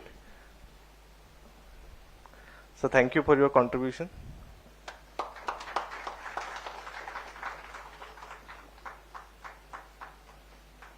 of review, committee member is already involved in this. Now for certificates, at first I would like to call Dr. Kadwani to receive the certificate.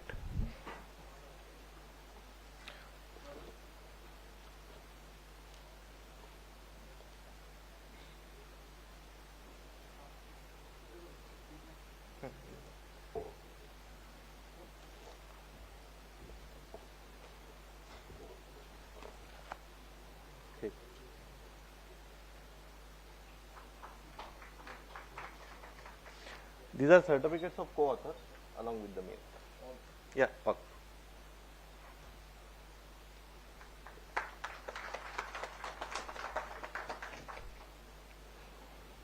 Dr. Harshal Warade.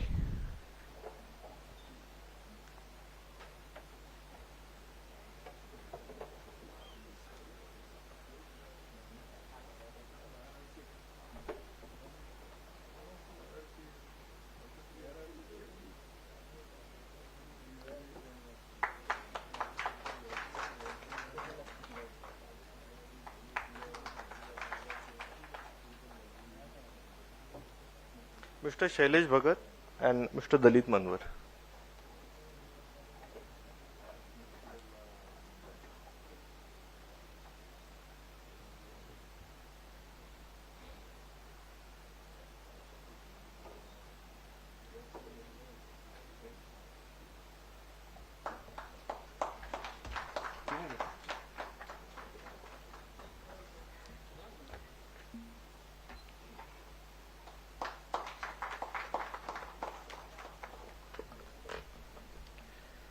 Thank you, sir. Here we conclude the session.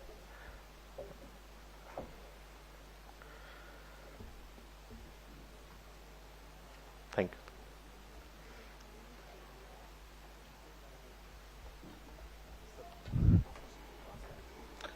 So, good afternoon, all of you. Now we are moving to fifth session. The theme of session is energy conservation and energy efficient technology. For this session, we are going to invite two great personality as a chairperson. Dr. Devendra Kumar Sakre. Please, I am inviting him as a, please, sir. And another personality is Dr. Nitin Patil.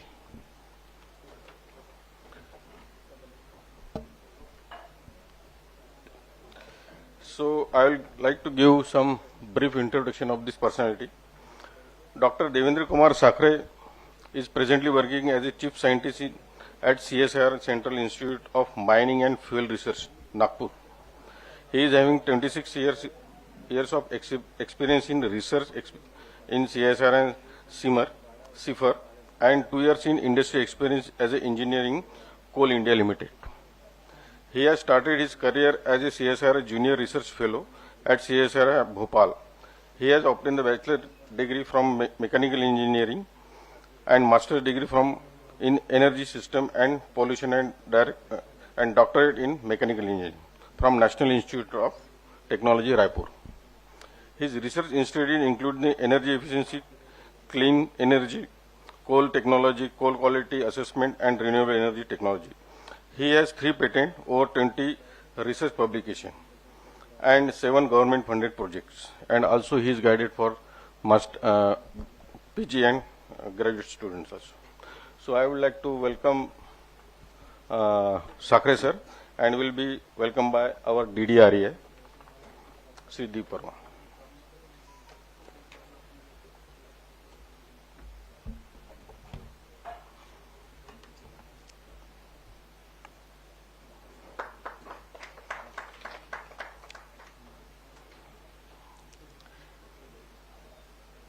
And we have another personality, Dr. Nitin Patil. He is basically from field of mechanical engineering and production engineering. He is an academician as a industry expert also. He was a ex-principal of engineering college from Raigad, and he is completed his BTech from Bangalore and PG from NIT Allahabad. Sorry. He is master in production and process machinery and equipment at NIT Allahabad in 1995. His academic excellence is blended in the industry experience. He took the pivotal role in including the senior manager at VIP Industries at Jalgaon and workshop superintendent also in Memorial Vishweshwara Memorial Engineering College at Nashik also. He has also academic in Dr. D.Y. Patil Engineering College also, and he is a head of mechanical department at Shahapur Engineering College also, and also he is coordinated the Polytechnic College in D.Y. Patil Education Charitable Trust. In his leaderships, he guided 2-3 PhD thesis also and PG student also. Now he is retired as a principal from Raigad Engineering College. So I would like to invite Dr. Deep Verma to welcome.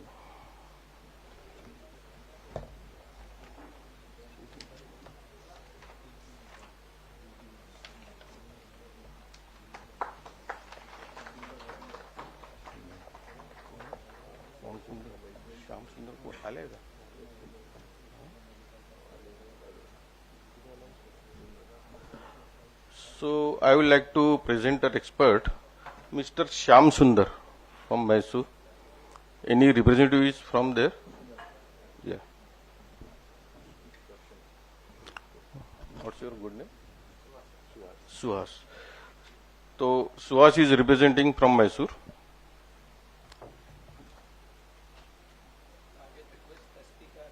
Yes, sir. I will be very fast.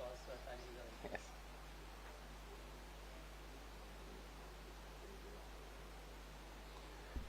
So very good afternoon all. So I am Suhas. So very good afternoon all of you off the dais and on the dais. So I am Suhas. I come from Mysore. So I work at the National Institute of Engineering under Professor Shyam Sundar. So we have a center called Center for Renewable Energy and Sustainable Technologies. So we work on the following things: renewable energy based technologies. We develop microgrids for villages. We have biomass technologies, kitchen waste biogas plants, aerobic composters, biodiesel unit, bio CNG, solar energy. We have carbon capture technology, so etc. So we have the following collaborations. We are collaborated with Karnataka State Bioenergy Development Board.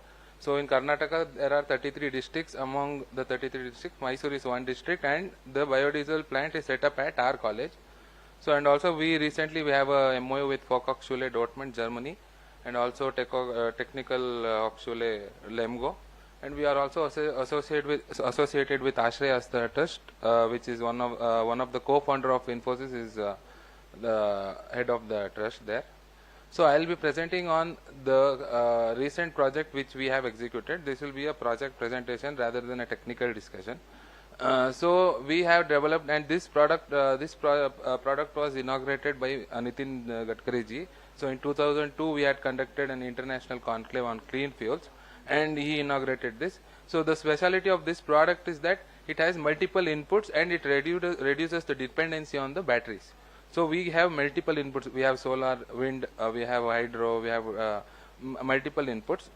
So the energy generated doesn't directly go to the battery, directly goes to the load. So the last priority will be the battery. So using this technology, we have electrified 92 tribal houses in a tribal hamlet in Hunsur. So I will be explaining the difficulties we faced and what and all hindrances were caused during the execution. So basically we have a product, and we did a project formulation. We had a product that is decentralized microgrids for gated communities. So then the product was microgrid running on clean fuels. So we identified a tribal hamlet wherein there was existing poles, and also you might know that in Karnataka electricity is free of cost. Up to 200 units they don't charge any money. But here in the tribal hamlet the issue was that they had meters but they didn't have electricity because they were not able to pay the bills of the past 10 years. So they were not having electricity. So we identified those locations, and this is the last mile connectivity. So the main power station is about 15 to 20 kilometers from the tribal hamlet. So we identified this location. So we approached the Ashray Asta Trust. So we told them that we have a pilot model. We initially had done a pilot model in a small tribal hamlet of 14 houses. We showed them that we have a product that we can electrify houses, decentralize houses, and we can give them reliable power for 365 days. So then we approached the panchayat. We requested for permission to give us to let us use the existing electrical poles, but we were not given permissions on paper. We were just orally told that you can use, but we didn't want to take risk. So we fully went for an UG system. We went for an underground cable system. So that increased the cost.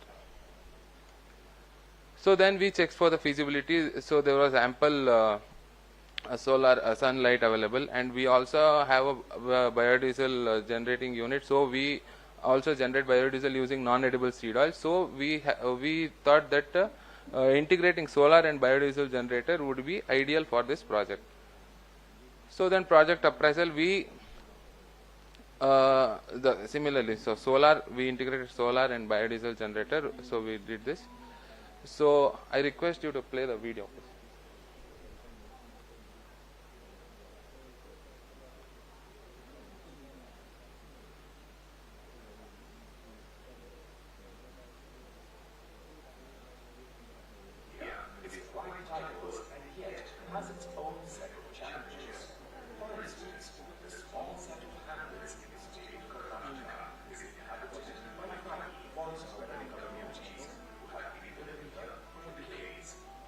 These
So total it costed us 39.25 lakhs, sir. Because the cost escalated up to for 30%, the cost got more because we were not supposed to use the electric poles. So if we were supposed to use the electric poles, we could have done it within 20 lakhs. Yes, sir. So and the one innovation of our this thing is we have trained the tribals. The entire electrification was done by the tribals. Entire civil works was done by the tribals. So monitoring also, initially we were monitoring. Now the tribals monitor, offline monitoring the tribals do. Online we monitor through our phones.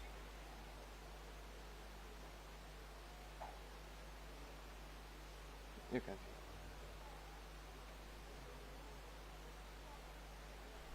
So you can see online we monitor on the phone. So if there is any minor problem, we handle it through calls. If there are major problems, we visit and we solve them. So offline monitoring, we have appointed him, and every month we have formed a trust of 15 people. So every month one leader of the trust will collect 100 rupees from each house, and he will deposit it to that same trust. So that will be for the operating expenses. So in the near future we are integrating e-bikes. So as on today they have collected around 95 to 98,000. So these are the photos of the project. So for the next, the person monitoring it offline will draw 3,000 rupees per month from that account, and in the next, after 5 to 7 years, if the batteries are gone, they will replace it from that fund. So they are not dependent on us anymore. So we and they, if we collect money from them, they are in a position now to command us that it's not working, please come and address the issue. So that is our this thing. So recently we completed 1 year of the project, and it's successfully running. So till now we have generated around 5,422 kilowatt hours of energy. So impact of the project, we have saved for 4,481 kgs of carbon dioxide emission. So which focuses on the net zero mission. So and also the area is very near, it is in the fringes of the forest area, and there were many people getting killed due to a tiger attack or animal attack. So now it has been, I don't say that it has completely reduced, but night time they are in confident to move around and cooking and studying it at the night as a So and I would like to talk about this for a minute and conclude my this thing. So we at NI are organizing an international conclave on sustainability, that is on 19th and 20th of February. So various institutions from all over India are participating. So I request all of you to please register, come down to Mysore and participate in the conclave. So it will be organized by us, Fachhochschule Germany and Indian Institute of Engineers, Mysore. So thank you all.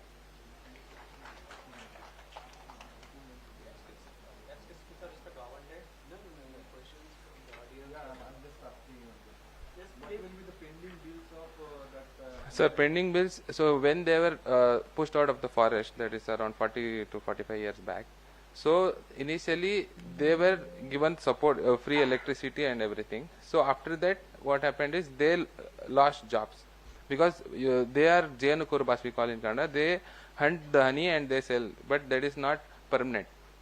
So that is for a span of 4 to 5 months. After that, they are unemployed. So they go to Coorg, you might have heard of Madkeri. They work in coffee estates. So what happens is 7 to 8 months they will be out of the region. So that 7 to 8 months, the one who comes to give the bill, there will be no one to collect the bill. So that piles up. So when they come back, so they will not have the money, that amount to pay. So from past 5 to 10 years, that kept on building. It's somewhere around 35 to 36 crores all over the Karnataka. Yeah, even. No, sir. There are 33 hamlets in Hunsur district. So for that Hunsur district, the total bill amount is 32 crores. The deed, there is an NGO called Deed. They are continuously working with tribals. They are submitting the proposal to waive off that bill. So and now we can start from fresh, and they will pay the bills afresh, but that is not yet approved till date. One question. How you raise the money for developing Yes, this sir. thing? We had done a pilot project, sir. We involved students, and we have done a pilot project of 14 electrifying 14 houses using our own money of 70,000. So then we approached investors, but they, since the major hindrance was that if electricity is free in Karnataka up to 200 units, then no one is coming forward to give an investment. So then we approached, we exhibited our product in Solar Decathlon India, which happens in Mysore, in Infosys. So there we got in touch with Ashraya Aesthetics, because the trust is founded by Dinesh. He was one of the co-founder of Infosys. So he liked the idea. Initially he funded 25 lakhs.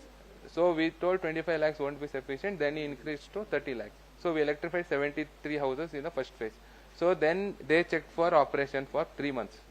So after 3 months, they found, oh, this is reliable, and they funded another 9.25 lakhs to electrify another 19 houses. So totally we have electrified 92 houses. Good project.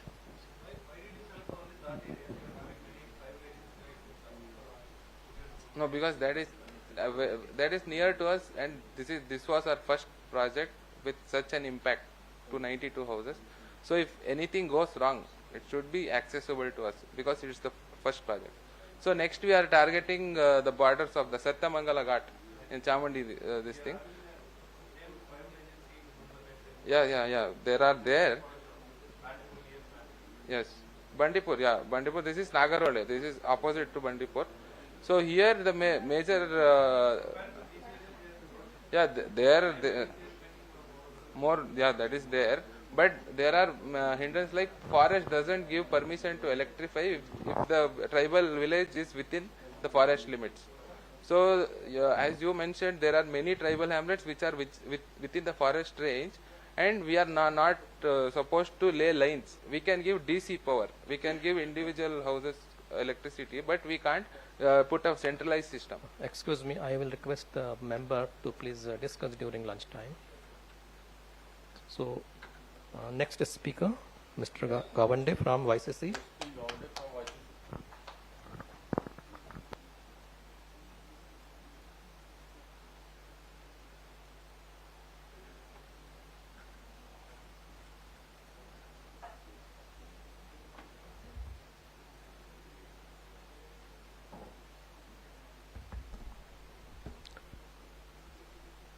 Yeah, good afternoon, one and all. Myself, SP Gawande, and I am presenting a paper titled PV Supported Series DCES. It is basically a DC electric spring. It's a new concept for minimization of the storage capacity in the DC microgrid. And it is co-authored by Namrata Mishra, Shailesh Deshmukh, and Dr. Khedkar.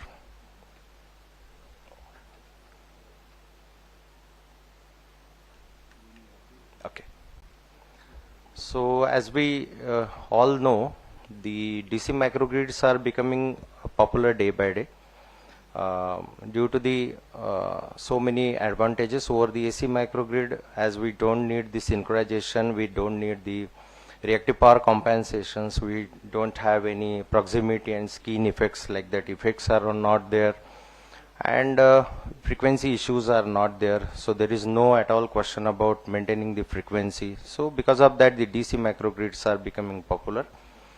And for constituting the DC microgrids, we have so many renewable energy sources we can use. So we can have a wind, we can have wind converted with AC to DC, or directly you can have a DC generators. We can have a fuel cells, we can have a solar energy, photovoltaics, and so many, or either we can have directly the converter based distributed energy source that can be used. Okay. There is a key role of power electronics. Basically, this paper or the research work basically based on implementing the power electronics converter or utilization in minimizing the storage capacities in the DC microgrid. So power electronics always plays a key role in AC as well as the DC microgrids. So when we talk about the PV, use of PV in DC microgrids, generally we need always the battery energy storage system, that is the BESS, because As we all know, the PV is the intermittent source of energy, and for some time it is available during the 24 hours. During the peak hours, the solar irradiance is not available, because the peak hours are 6 to 10 in the evening, and the solar irradiance, the maximum solar irradiance we have is in between, or let us say around the afternoon hours. Okay, so there is a mismatch. So always we have to have the battery energy storage system, so that whenever the excess amount of solar energy is available, it can be stored in the battery, and whenever the peak hour demands are there, so that time it can be fulfilled. But if we use the battery energy storage systems, so as the demand increases, the sizes of the battery we have to increase, and ultimately it affects the cost. So that is only the concept here, that how to minimize the cost, how to minimize the storage capacities, and how it can be compensated. Okay, the equal amount of storages can be compensated, how it is possible. So a new concept is there, and the first time this concept was invented in the Imperial College London in London, and there were some scientists like the R.S. Hu, S.K. Lee, and the Tan, Dr. Tan. So they have come up with a concept, and that concept they called as the electric spring. So the concept is like that, it is very analogous to the mechanical spring. Everybody knows we have a mechanical spring, and the spring has the characteristics of expansion and the compression. Fine. So we can expand it and we can compress it. Fine. So the similar type of the facilities we can create in the electric domain. But when we talk about the spring, so always it was a mechanical spring. There was no concept like the electric spring. So how they come up with the electric spring? So like a mechanical spring, if we take a basic equation, that is F equals to minus Kx, Hooke's law. So your mechanical spring always works on the Hooke's law. Okay, F equals to minus Kx, it always opposes the direction of expansion and the compression where the force is applied.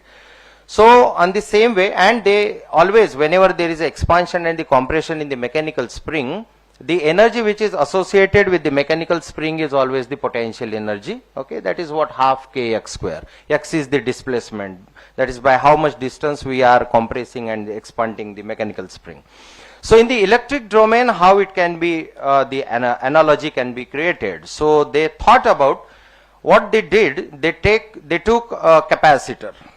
Okay, they have taken a simple capacitor, okay, and they have tried to maintain the voltage across the capacitor, or either they have tried to maintain the current through the capacitor. Okay, this is only the concept of the electric spring.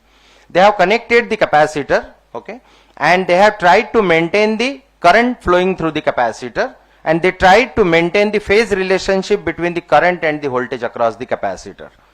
See, if somebody knows it, this is the very fundamental of engineering, and everybody knows that if we have an inductor, then the current through the inductor always lags the voltage across inductor by 90 degree. And if we take the capacitor, then the current through the capacitor always leads the capacitor voltage by 90 degree. Fine. So if I could make it possible to either, if I take a capacitor, always the current will lead. Fine. But if I maintain the current through the capacitor and I make it, or if I could make it possible to lag the voltage across capacitor, then the same capacitor will behave like an inductor.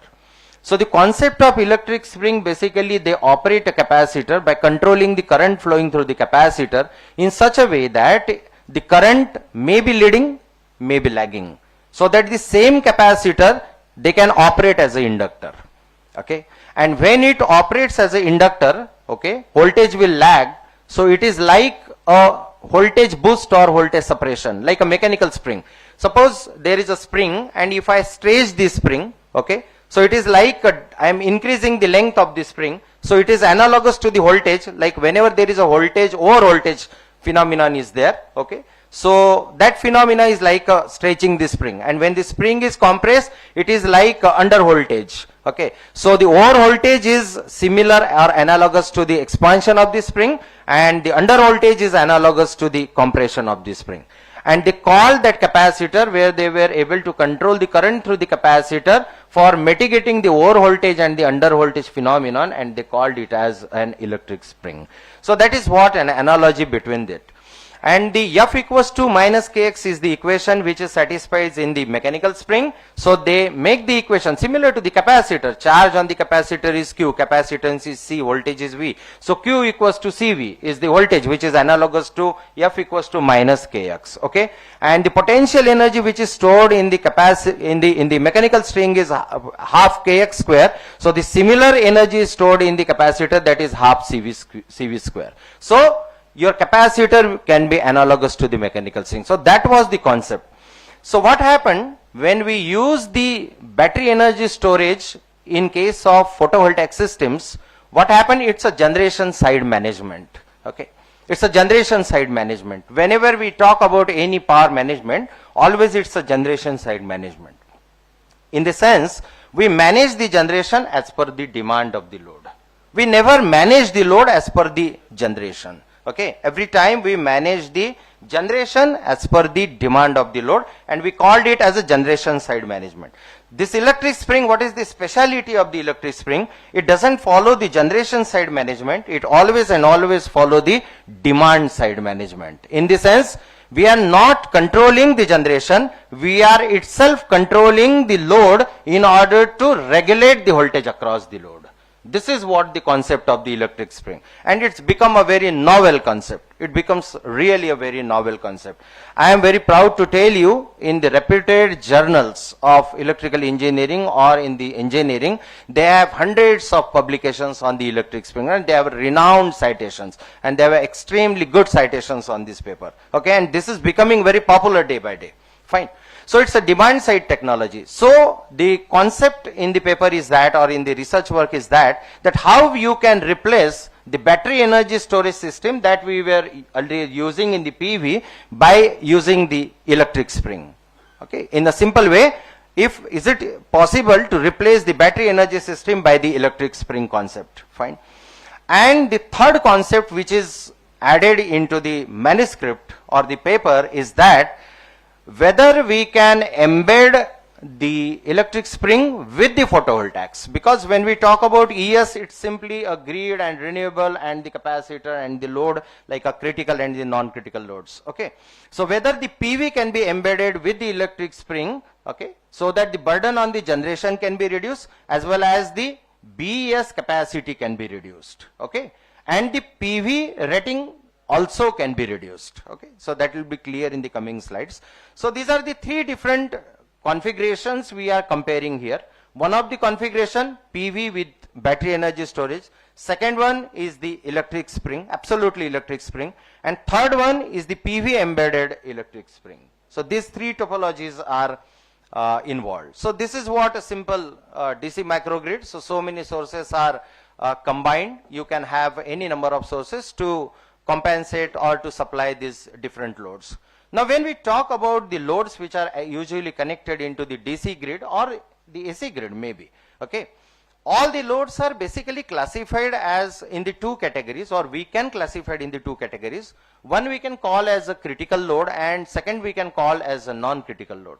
So let us say our air conditioning and the lighting loads are usually the non-critical loads, where supposed to be there are, let us say, some fluctuations are there, then that voltage fluctuations can be tolerated. However, the critical loads, let us say the hospital loads, okay, no fluctuations in the voltages can be tolerated because it is directly affecting the patient health. Okay, so that's why hospital loads are supposed to be considered as your critical loads, or let us say the data servers where the data is managed. Okay, so the fluctuations cannot be sustained or not tolerated. So such a type of sensitive loads are the critical loads, and other loads which can be where the voltage fluctuations can be tolerated are the non-critical loads. Fine. Now see the effect of critical and the non-critical load. See, every time our purpose is to maintain the voltage across the critical load. So voltage must be regulated. Voltage every time must be regulated. Okay. So these are the bus voltage stabilization mechanism. Let us say in DC grid, this is a generalized equation when we use the DC grid. That is what the power, total power will be equals to the power from the grid, power coming from the PV, okay, and minus the power consumed by the critical load minus the power consumed by the non-critical loads. Fine. And if the PV power is not compensating these powers, then there is a huge component of the PO, that is the instantaneous variation in the power, and this power variation is always and always there. Okay. So our purpose is to minimize this power loss or the power variations generally in case of DC grids. Fine. So this is what the one of the system, that is what the battery energy storage system. So we can see here that the DC grid is there and then the PV is connected into the grid, so as one of the source. Okay. And in this system, the two, we have categorized the load. So you can see on the right side there is one of the load that we called as a non-critical load, and one of the load is connected beside the PV, we called it as a critical load. Simply we have used the two resistances and we called it as a critical and the non-critical load. Fine. So, and the PV is connected and everything is connected in parallel. Fine. So the voltage across the critical and the non-critical load will be same. And in this system, what is our ultimate aim is to maintain the voltage across the critical load so that there should not be any kind of variations. Okay. So in this system, what happens? The PV is supported. Okay. Yeah. Please sum up. Yeah, and I will sum up this one. Yes. And this PV power will be controlled with the help of the DC-DC controller or by using the MPPT controls. And anyway, so this will try to maintain, okay, the voltage across the critical load with the help of this converter, DC-DC converter. Fine. So if we see this, or if we take the input DC source, so this is depending on the solar irradiance, and we have seen that we have taken it for the 24 hours on the scale of 24 hours, and we want to show it as during the mid hours it is at the peak because of the high irradiance, and during the evening hours the irradiance is less. Okay. So this DC source voltage will be look like the first one, and since we want to maintain the critical voltage constant to the 48 volt, so we can see that the critical voltage is 48 volt, non-critical voltage is also 48 volt because all are connected in parallel. Fine. And everything is to be stable, has to be stable on 48 volt. This is one of the system, and accordingly the power characteristics have been also shown for the same system. Fine. Now let us say we move to the next system, and that is what? Simply we want to replace the battery by the electric spring concept. So you can see here the capacitor is connected. Fine. And the capacitor is connected in series with the non-critical load. So why it is called as an electric spring? It is one of the smart load. So we are managing the load by controlling the load itself. Okay. So we will try to control the voltage across the non-critical load in order to maintain the voltage across the critical load, and that will be regulated with the help of the DC-DC converter. Fine. And this is the simple control we have used to regulate this. So we can see here, okay, what happened, that we can see here the critical load voltage is step by step. Even though in the input side we have made the variation, the critical load voltage is maintained approximately on an average of 48 volts. Okay. And these are the corresponding variations or the results we can see. So the same thing with the help of the ES we can see, same variation in the supply. So we can see that the non-critical voltage and the spring voltage are managing both of them in order to maintain the voltage at 48 volts. So second graph is, it is constant. This is second concept, and these are the accordingly the power. And third system is what? The PV embedded series system. So what we had did here, the power generated from the PV is partly shared on the DC side of the converter. Okay. So what happened, the earlier the battery capacity which we needed on the DC side of the converter, that is ultimately reduced because the part is shared from the PV. So that is the benefit of this spring system, and the similar type of graphical representation or the results we have obtained. Okay. So what happened, since due to the PV, and these are the powers, these are the comparative performances of all powers in case of all three systems, BESS, series DCS and PVS. So it is observed that if we use a PVES system, we can reduce the burden of the whole DC microgrid, we can reduce the storage capacity of the battery energy storage system, we can make the system more efficient as the power electronic is involved in the circuit, because the power electronic, using the power electronic we can achieve anything into DC microgrid, anything. So overall, I want to conclude that the PVES embedded system is one of the best solution to minimize the storage capacity in the DC microgrid. Thank you, Varun. Can you explain practical applications? Practical applications, sir, this can be applied to any small sensitive loads, because if we consider nowadays hospital loads, because when we talk about such a type of system, these are costlier one, okay, and actually it's a practical one, but on the DC grid or very high voltage side, it is very difficult to apply. So maybe suppose on distribution side or on the low voltage distribution side, we have some problems, same problem, then we can definitely implement Now, it. when you are saying the battery cost, you can use the lithium phosphate battery. Yeah, that is one of the alternative. Okay, That's a good solution. Yeah, that's a good solution. That is one of the good solution, that we can use a lithium ion. Okay, lithium phosphate as well. Okay. So that is, yeah, I am absolutely agree with you, sir. That is one of the alternate solution. Yes. Yes. Battery usage will be reduced, or battery storage may be required on the minimum side. On the minimum side, yes.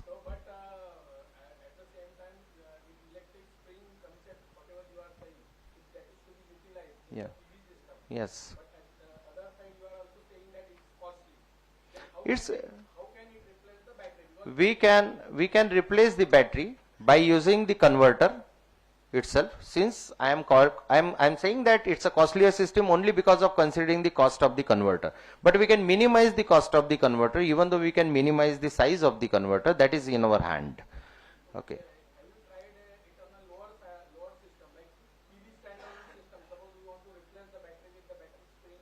Yeah, we can use it. We can use it. We can have we can use directly the capacitors. Okay, we can directly use the capacitors of some larger size. Let us say in place of the conventional capacitor in the years, I use a super capacitor. Let us say. So that is also possible. So anyhow, I can reduce the size, I can reduce the burden on the battery, I can reduce the rating of the battery required, as well as the cost to certain extent. They are costly. Yeah. So electrolytic capacitor is also sufficient to maintain the voltage across the spring. Yeah. I think we should move on it. Yeah. So thank you all. Thank you. Thank you. Next section is, speaker is Dr. Pranjali Devle. Is there? No. So another is Mr. Nikki Jha.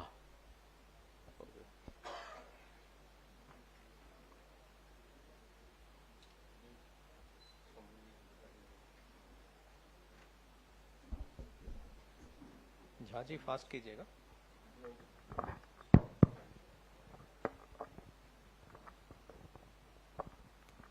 Namaste.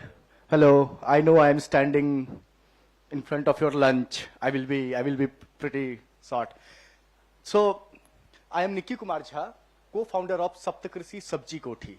So, Sabji Kothi is a storage that extends the shelf life of fruits and vegetables anywhere between 3 to 30 days without using any refrigeration, preservative, or chemical. We have impacted more than 15,000 lives, out of which 2,000 are women from a small marginal community. So let me take you to my village. This picture, I bring it you from my village, Bhagalpur Mandi. She is Hema Devi. You can look at this picture. She is sweating and selling fruits and vegetables in the scorching sun. And each hour, the time passes on, the fruit and vegetable will change its color, and once the fruit and vegetable will change the color, it will attract no cost, or she has to sell at 50% price. She can't afford a chappal. She has to take this entire tokri on her head, and she has to move 13 kilometers to sell these fruits and vegetables. And for God's sake, we haven't developed any such technologies to help her. It incurs to a loss of around 30 to 40% in her potential income. 30 to 40% in her potential income. And let me tell you, it's not only about the economical losses to these small and marginal farmers. Let me surprise you with one fact. Just to grow one of this brinjal, Just to grow one of this brinjal, you need 40 liter of water. You can imagine if these brinjals goes to wastage, it means the millions of liters of fresh water is getting wasted, and also the immense amount of manpower losses that these women has put in to grow and to cultivate and to take it to the market is also gone. And let me tell you, if these all doesn't sensitize you, let it be a problem of Bhagalpur, Bihar, you are wrong. You are wrong, because once these fruits and vegetables will get perished, it will emit a gas called methane, which has 25 times global warming potency. Which remind me two lines from Dinkar, कि summer शेष है नहीं पाप का भागी केवल व्याध, जो तटस्थ है समय लिखेगा उनके भी अपराध. If you are seeing this wastage, you are equally responsible. To solve this complex problem, we came up with a solution called Sabji Koti. Sabji Koti is one of its kind storage that doesn't require refrigeration, no chemical, no preservative, highly portable, and it can extend the shelf life of fruits and vegetables anywhere between 3 to 30 days. We have 3 models, one Sabji Koti basic model, then we have mobile model in terms of 4-wheel cart and our e-cart, and we have a Sabji Koti jumbo that can accommodate up to 3,000 kg of fruits and vegetables. These are all experimental results validated by national and state level laboratories. You can see inside Sabji Koti you put tomato for 10 days and outside is completely gone. Spinach for 5 days, beans for 7 days, and capsicum for 10 days. We have received more than 3 patents, third-party validation, trademark, and trade secret as well. So what's the science? What's the magic behind this? So we have researched 2.5 years on letting that why fruits and vegetables get perished, and we came to know that there are 3 major responsible reasons. One is ethylene production. Fruits and vegetables release a gas called ethylene that is a ripening hormone. And that ripening hormone triggers the ripening process, and over ripening is perishing. Second is pathogenic attack. Fruits and vegetables are high media. They are susceptible to pathogenic attack. Third is dehydration. Fruit and vegetables are 95% water, so they shed water. And these all 3 factors get a logarithmic rise once temperature exceeds more than 34 degrees Celsius. So what we do, we make a microclimate that oxidizes ethylene, that kills pathogen, and that provide a humid chamber inside an air-regulated and insulated chamber, and through this we extend the shelf life. So this technology has been demonstrated on Shark Tank India. Honorable PM has tweeted about our technology, and we are the receiver of various international awards. Just to count a few, like Climate Solver Award from WWF India, Solved Champion from United Nations, and Earth Care Award. So what promise we make to our customer? The promise which we make to our customer is that at least increase in their income by 150%, reduction in waste by more than 30%, health benefit like customer, the common people like us. So common people like us can get a fruit and vegetable that is free of pollen, dust, allergens, and pathogen, and also reduced energy consumption by more than 80%. But this is not that. What promise we make to our Mother Earth is that every single deployment of Sabji Koti can mitigate up to 1276.82 kg of carbon dioxide, which is equivalent to cultivating 60 full-grown trees, and hence it gives you every 1 rupee which you spent on Sabji Koti gives you an environmental return of 20 rupees and a societal return of 5 rupees. So this is the impact which we are talking about. We did a thorough competitive analysis. We plotted every possible solutions that is there, and you can see that based upon the portability and affordability, we occupy the prime quadrant. Like any other startup, we also want to become a unicorn, but with our own metrics of impacting 1 billion lives. So we have implemented this solution around 10 states. More than 1,700 of these solutions has been deployed, and we have crossed a revenue of more than 2 crores. This is our incredible team. I am from IIT Kanpur. Rasmi is a biotechnologist. We have Professor J. Ram Kumar, Professor Amitabh Bandyopadhyay. There's amazing people in the team who had made possible to this. These are the pictures. You can see people doesn't have a formal roof on their head, but they have Sabji Koti. And also, I had to share you about this story. You can look at this woman, see, that is her house itself. She doesn't have a house. She's a visually impaired lady. She doesn't have a house. And she gave me a call that, I have from 8 months, I made a saving of 1,000 rupees per month, and can you give me a sabji koti? I flew directly to Karnataka from Delhi, and I have given her the sabji koti, taking just 500 rupees. I spent 7,500 rupees of her to buy the fruit and vegetable that you see there, and she is our happy customer. Concluding, going to the story of Hema Devi, we lost Hema Devi in COVID, but her son Manoj is using sabji koti and earning 170% more every day. So these are some of our deployment of the cart model. You can see how these cart models are used by street hawkers in the Pune. This is our production facility, how we manufacture our cart, a neat, clean design with aesthetics. This is our 3-wheel cart model. This is our e-cart model. This is our sabji koti jumbo with 3,000 kg storage. And yes, I know this is not a platform for a startup pitch, but still I would say that I would help to extend the support in terms of help us in getting our product get subsidized at state and central level. Any help will be a great help, because we want to impact 1 billion life. And for impacting 1 billion life, each support is a great support. And also we are looking for a microfinance agency to get tie-up so that these storages can be provided on the microfinance basis, and also deployment help in terms of CSR and all. With this, I rest my words here. Thank you. We are Team Saptakrisi. Thank you very much. Very nice project is there. But apart from that, I would like to say that the farmers are dying. You can have some solution.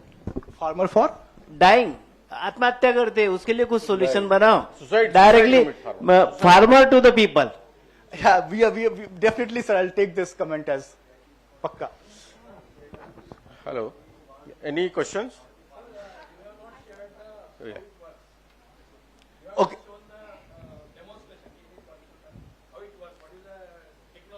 Yeah, so the technology is microclimating. So we have researched 2.5 years that why fruits and vegetable gets perished, and we came up that there are 3 prime factors.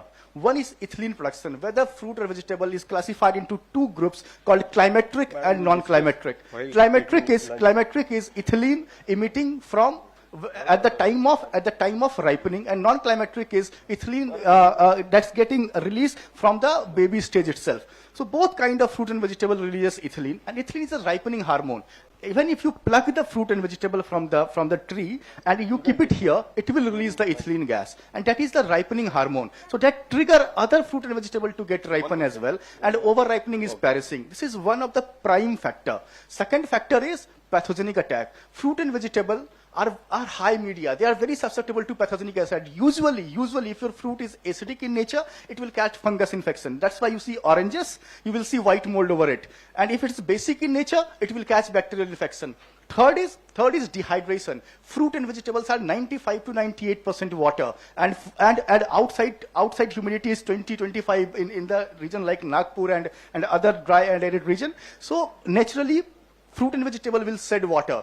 I'll give you a statistics. If fruit and vegetable, 100 kg of fruit and vegetable, if you expose it for 2 hours in sunlight, it will be 95 kg. So 5 kg is the water loss. 5% is the water loss just in 2 to 3 hours. If you expose to a hot sun above a temperature of 40 degrees Celsius. So these 3 factors get a logarithmic rise once temperature exceed more than 34 degrees Celsius.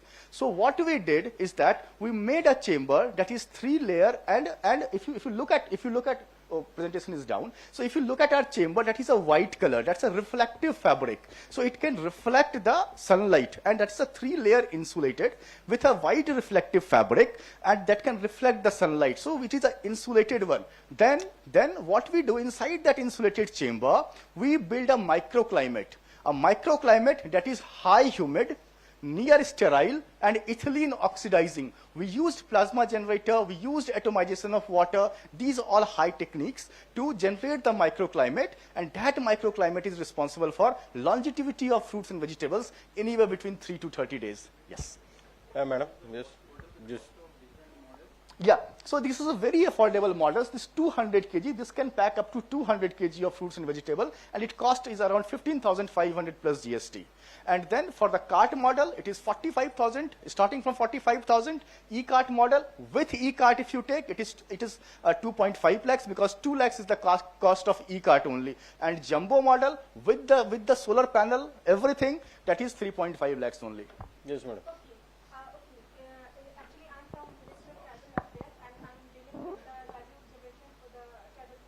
Yeah.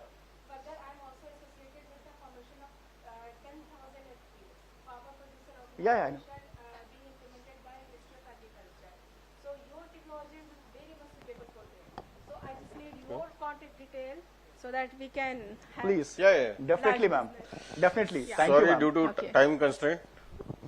If you want to discuss, you can discuss during lunch. So very good presentation. Thank you. On Sabji Koti, but Sabji is waiting outside. So we have to go there. So thank you very much. you. It's a good presentation.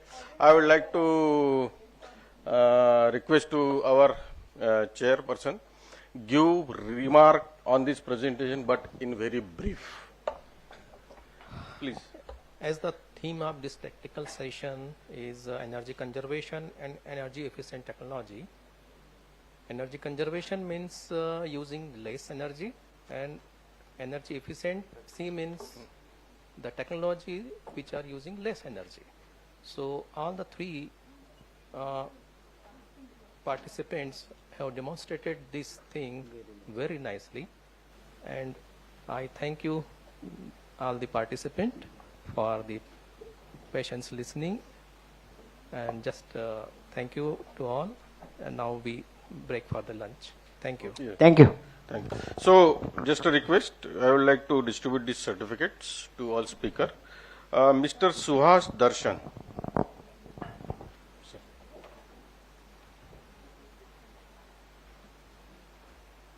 With co-author, huh?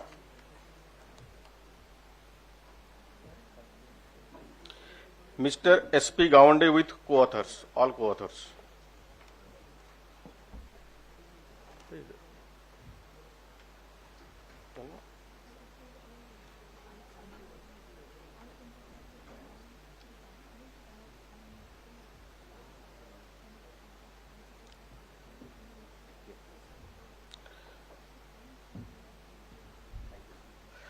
Mr. Nikki Kumar Jha.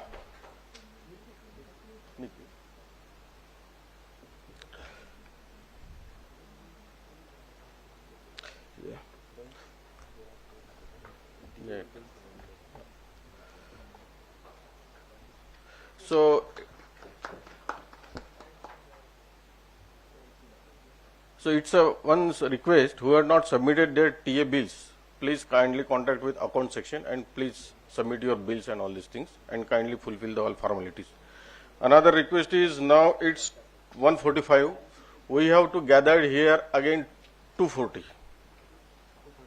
2:30, maximum 1 hour, 2:30 or 2:40. Please, may I maintain we have to timeline. Anybody is traveling today after lunch something? Because if he requires some vehicle something regarding that, at what time? Please contact. After lunch, contact him. Okay, after lunch, contact him. If anybody traveling today means up to night 7, 8, 9, 10 up to anyway. Okay. And also return plan you used to give him tomorrow or today night also. Okay. Tomorrow, day after tomorrow. Anything. Okay, thank you. Please, we have to gather 2:30 here. We can start our last session at 2:40. Thank you.